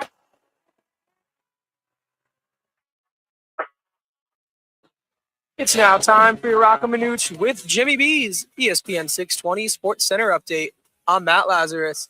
Spain has punched its ticket to the World Cup final after knocking off France 2-0 in today's semifinal matchup. Spain will now await the winner of tomorrow's game between England and Argentina to see who they'll face in Sunday's World Cup final. And in the MLB, the All-Star break is in full swing after an entertaining home run derby last night. Hometown favorite Kyle Schwarber came up just short as the young superstar Jordan Walker homered on his final 4 swings to capture the Derby crown. The focus now shifts to tonight's MLB All-Star game from Philadelphia, and first pitch is set for 4 o'clock local time. You can catch all of that action right here on ESPN 620 AM Phoenix. Nobody does happy hour in World Cup like Twin Peaks. Join them from 3 to 6 p.m. for Michelob Ultra and Bud Light drafts. We get it. A meal shouldn't cost you nearly $20. And we agree. At Venezia's Pizzeria, lunch or dinner for under $10 is still a thing. And for an even sweeter deal, stop in and grab a Slice Rewards card. Get a stamp for every qualifying Slice special. 10 visits, 1 free qualifying special. Simple. And every Tuesday, we double your stamps. That's your free pizza twice as fast. Venezia's Pizzeria, a family tradition with great rewards. Rock for WrightToyota.com. At Wright Toyota, they'd like you to get to know them. Their goal is to make buying your next vehicle the kind of experience that earns your recommendation to family and friends. They invite you to use all of their innovative web tools on WrightToyota.com. So if you're looking for a new or pre-owned Toyota, head to their interactive website at righttoyota.com. The right price, the right selection, all at righttoyota.com. I was in a wreck. I need a check. I was in a wreck. I need a check. I was in a wreck. I need a check. I'm attorney Kevin Rowe. The insurance company's job is to pay you as little as possible. Our job is to get you every dollar you deserve. Call Lerner and Rowe today and let's make them pay. Call 977-1900. Call 977-1900. Let me remind you, Thursdays are where the weekend starts at Twin Peaks Restaurant. Grab an ice-cold Bud Light or a refreshing Michelob Ultra and catch wall-to-wall sports on massive TVs everywhere you look. Big games, cold beer, made from scratch food. Start your weekend early with Bud Light and Michelob Ultra. Thursdays at Twin Peaks. Eats, drinks, and scenic views. Download to see if you qualify. Not all customers will qualify. Transfer fees may apply. No Albert subscription required. Albert is not a bank. Albert Instant Loans are issued by FinWise Bank, member FDIC. Not an actual client. Terms apply. Kylie, what's wrong? I just got hit with a car repair bill. I'm behind on rent, and I feel like I can never save any money. Have you tried the Albert app? Albert is your financial assistant, helping you find ways to save and create custom budgets to actually grow your money. Plus, you can get up to $10,000 for big expenses or advance up to $1,000 fast when you need cash right away. Albert can get me up to $10,000? Exactly. Albert spots you in a pinch and helps you grow your money in the long run. I'm downloading Albert right now. Download the Albert app and use promo code CLEAR to borrow up to $10,000 for whatever you need. The Albert app helps you budget better and save more money so you reach your financial goals faster. Download the Albert app right now and use promo code CLEAR to borrow up to $10,000. Use code CLEAR to borrow up to $10,000. It's Locker Room and Down to the Field with Bob McManaman. Bob's been covering Arizona sports for the Arizona Republic and azcentral.com since 1981. Now, Arizona Republic columnist Bobby Mack on ESPN 620.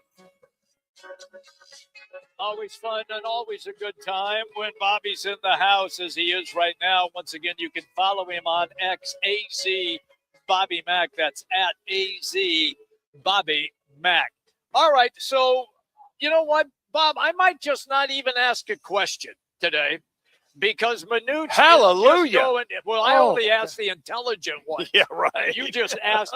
You ask like fanboy. Yeah, football appropriate questions. Right. So I'm just going to clear out because Manuch has worked up a lather. He's sweating profusely, and I think he's got a jock on right now while we're doing the show.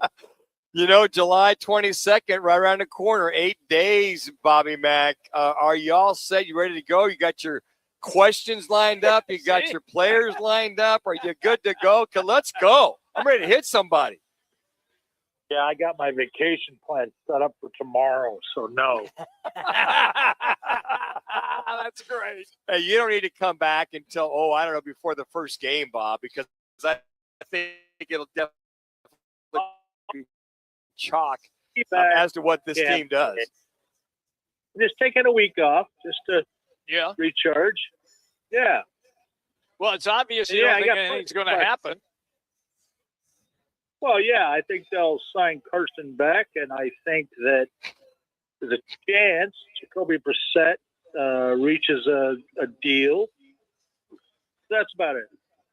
Yeah. There's really not much.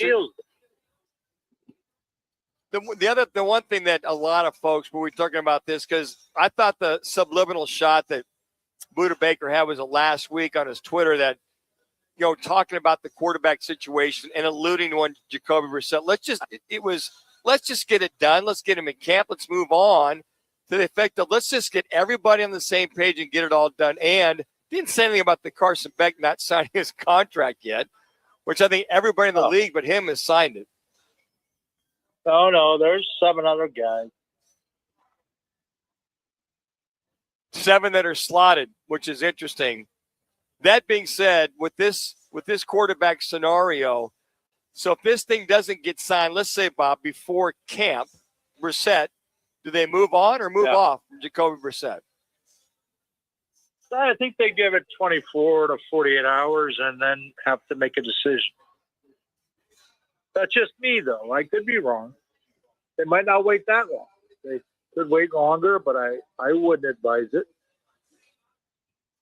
Yeah, eventually you gotta nip this in the bud, right, Andy? That's Pretty a Barney much. Fife reference. Yeah.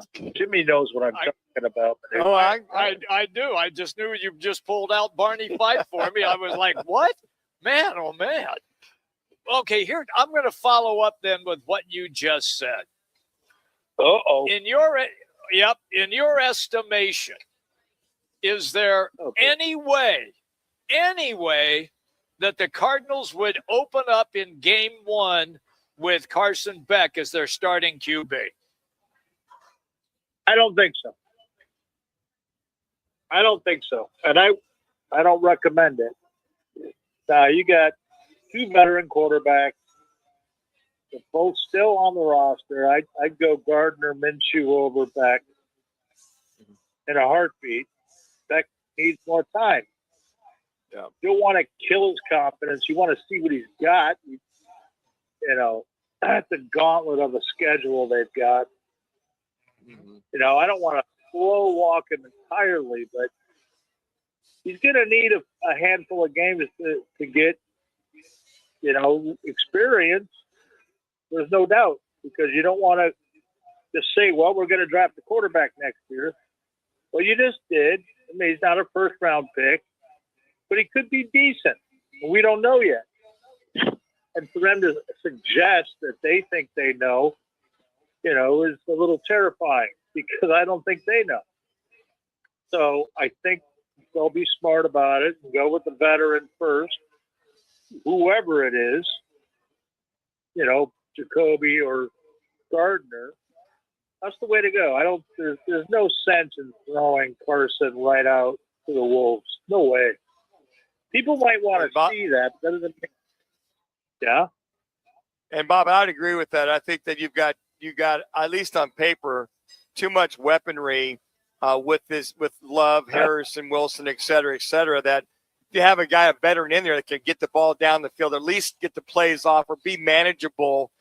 I think that's what definitely Mike LaFleur definitely wants to see, versus a rookie who would be thinking half the time versus reacting. So I agree with you there. My question is how much of Jeremiah Love is too much or too little? There's got to be some kind of a happy medium there, that you don't overuse him initially with the new toy that you have from Christmas. Yeah, you don't have to use him a ton in preseason, but I do think you use him for what you drafted him for, and I think slow walking him would be a mistake. And I wrote about that in a story that's coming up. I don't know when it's running, but I think they need to unleash him. That's what I think. I'm not saying do King Henry here and run him 400 times a year, but you got to use your really number one offensive weapon, and that's what he potentially is, and who I think he is. And you got to integrate the carries and the snap. I get it. Do that in camp. You do that in preseason. But eventually, you've got to throw that guy out there and just let him show the world who he is. That's my call. I could be wrong. Okay. All right. Bobby Mack is our guest on the Right Toyota guest line. Defensively, what are the priorities? Is it the defensive line? He's laughing. Is it the defensive line? Is it the linebacker set, or the secondary that they need to really lock in on first? Or all the above? Yeah. Yeah, all of the above on defense. But you got to find some pass rushers that can actually do the job besides Josh Sweat. And you better hope to hell that he's as good as he has been. And you might need him to be a whole lot better than he was last year. And that's asking a lot because I don't think there's a single cat in the edge rushing room that's going to get you more than 3 sacks each. Not anybody. I could be wrong. Maybe Walter Nolan emerges as an interior threat, or God forbid. I mean, I don't think Darius Robinson has it, but maybe he surprises us and gets 4, 5, or 6. Now, that would be something. Anybody that gets more than 1 sack would be a miracle. That's what I'm worried about. Yeah, Okay. and I think to that point, I mean, you really look at really Josh Sweat is the only threat to your point. It's going to be there's no Aaron Donald and Walter Nolan III as of now, that's for sure. So I think from the outside perimeter, again, lack of pass rush or even pushing the pocket is going to be something that Nick Rawls, the defensive coordinator, is going to have to get very creative to dial up any kind of pressure. And where that scares a lot of folks is, well, you get that experienced quarterback, you get that man-to-man coverage, he'll pick up on that and start burning you down the field. Well, don't forget what Nick Rawls did last year after they blitzed a ton, and then he went to the zone defense, and it killed them. They just picked them apart. And it wasn't pretty because there was no pass rush, so they didn't have to worry about it. And, he did dial up a lot of blitzes. I think Nick Rawls has to be the key coach of the year for this team. He's got to dial up some crazy stuff. Gonna totally confuse people. Hopefully not his own players. But he's got to bring the house on occasions and upset the cart, man. Otherwise, nobody's going to worry about facing the Cardinals. Nobody. Well, I think on top of that, you bring the house, you better have Denzel Burke and Will Johnson better be shored up or have some help over the top because that's, to that point right there. I like the secondary. It's untested, unproven. It's young. Buda's still there, but, it's not going to be pretty no matter what Rallis decides to do. Not until they spend money on positions of premier, need, like a right tackle, like an edge rusher, like I don't know, a quarterback. Hello. Bob McManaman is our guest on the Right Toyota guest line. We're hanging out today at Biggs in Peoria. All right, so let me drop this on you then, because at the beginning of the show, Manuch had this survey. Was it ESPN that had that, or no? It was a writer, ESPN writer, who listed the divisions, and he listed the NFL.com. NFL.com. Thank you. Listed the divisions, the top division being the NFC North, the next one, the NFC West. And the reason, his reasoning was why the NFC West was not the top one was because the Cardinals were going to be so dreadful that it pulled down the rest of the division. It weighted down the division big time. Well, that guy's just weird. I still think the NFC West should be number one. I'm like you, Bob. The NFC North second. Yeah. I mean, I don't know. I like the teams in the NFC North. I do. The NFC West is the one that it scares people. Yes. Yep. Except for the Cardinals. But 3 out of 4 ain't bad. I mean, you got the Super Bowl favorite, the Super Bowl champions, and a team that's always in contention, and the Niners. I don't know what that guy's talking about. Yeah, I guess what trumped that was the Minnesota's better than the Cardinals. That's all it really came down to, is that the Vikings pretty much trumped the Cardinals. That was the only deduction I could see that he could make. Otherwise, if the Cardinals were even a 500 team, they would have probably been. But I still think the NFC West is number one division in all of football, just to what you said. Super Bowl champ. Yeah. Everyone else in America agrees with us. Yes. Yeah.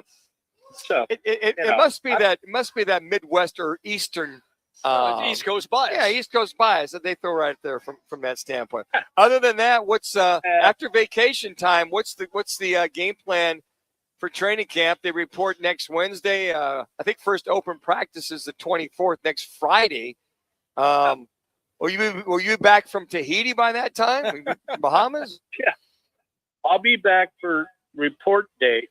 Yeah, and I'm curious as hell to see how LaFleur is on day one and how they run the show. It's a lot fewer open dates. They play right away. It's going to be a madhouse.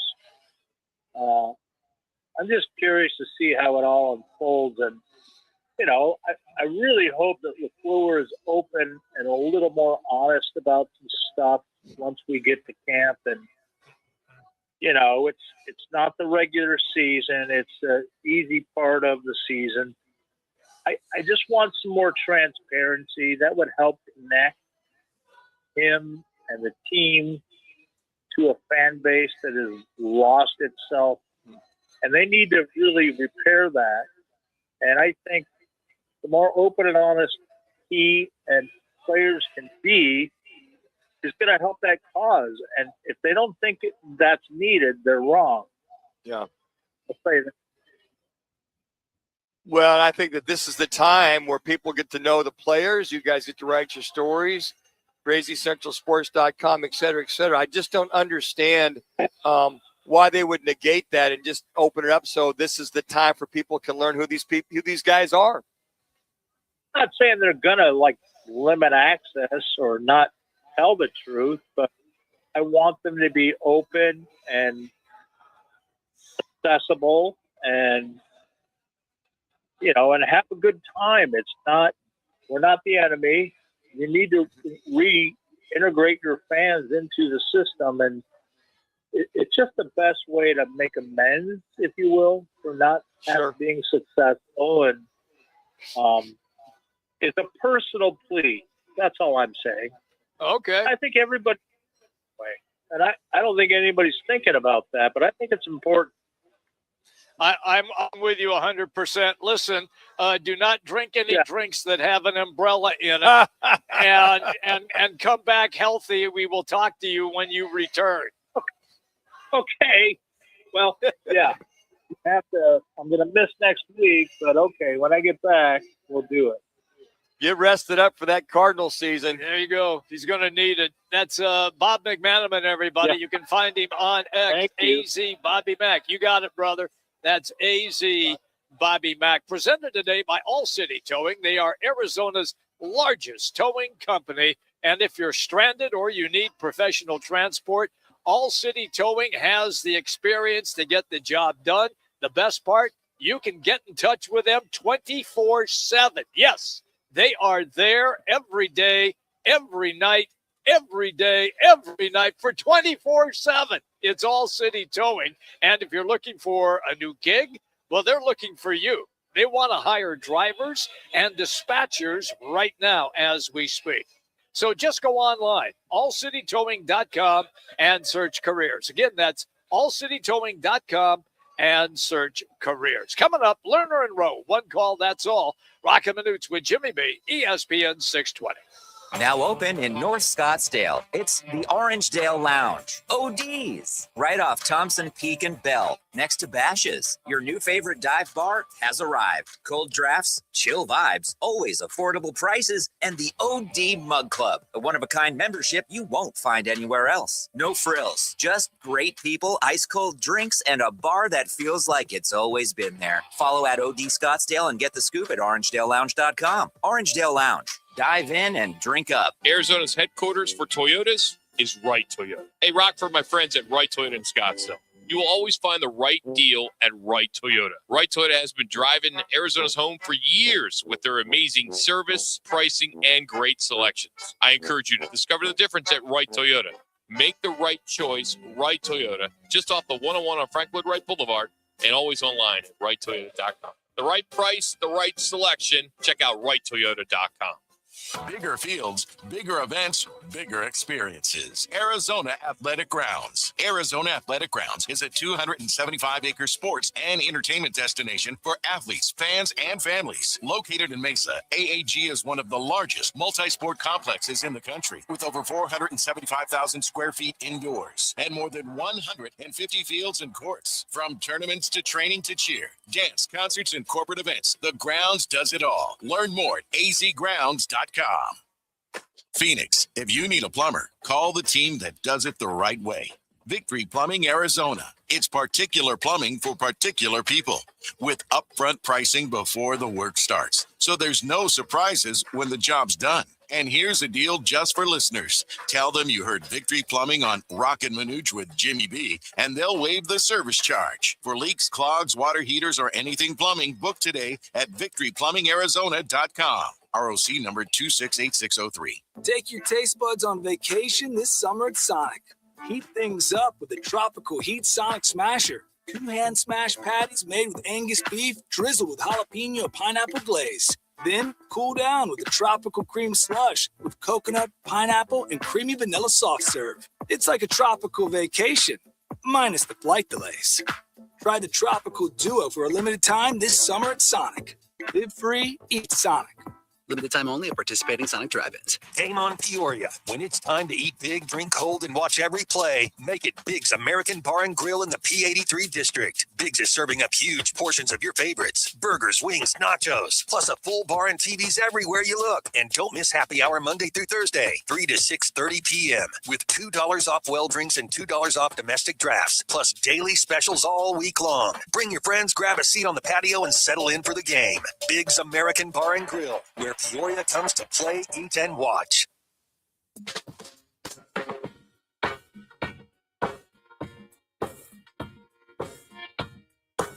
It's the Lerner and Rowe one call, that's all call of the day. If you're looking for a full-service law firm, just make one call, that's all. 602-977-1900. Lerner and Rowe, voted Arizona's best law firm. Much feedback lasted to the D-backs. They had to make those hard decisions, and they had to decide to sell a lot of their pieces. And so gone was Suarez, and gone was Merrill Kelly and Naylor. You know, there's going to be teams like that out there. Now, the D-backs don't have that many pieces to sell. So, you know,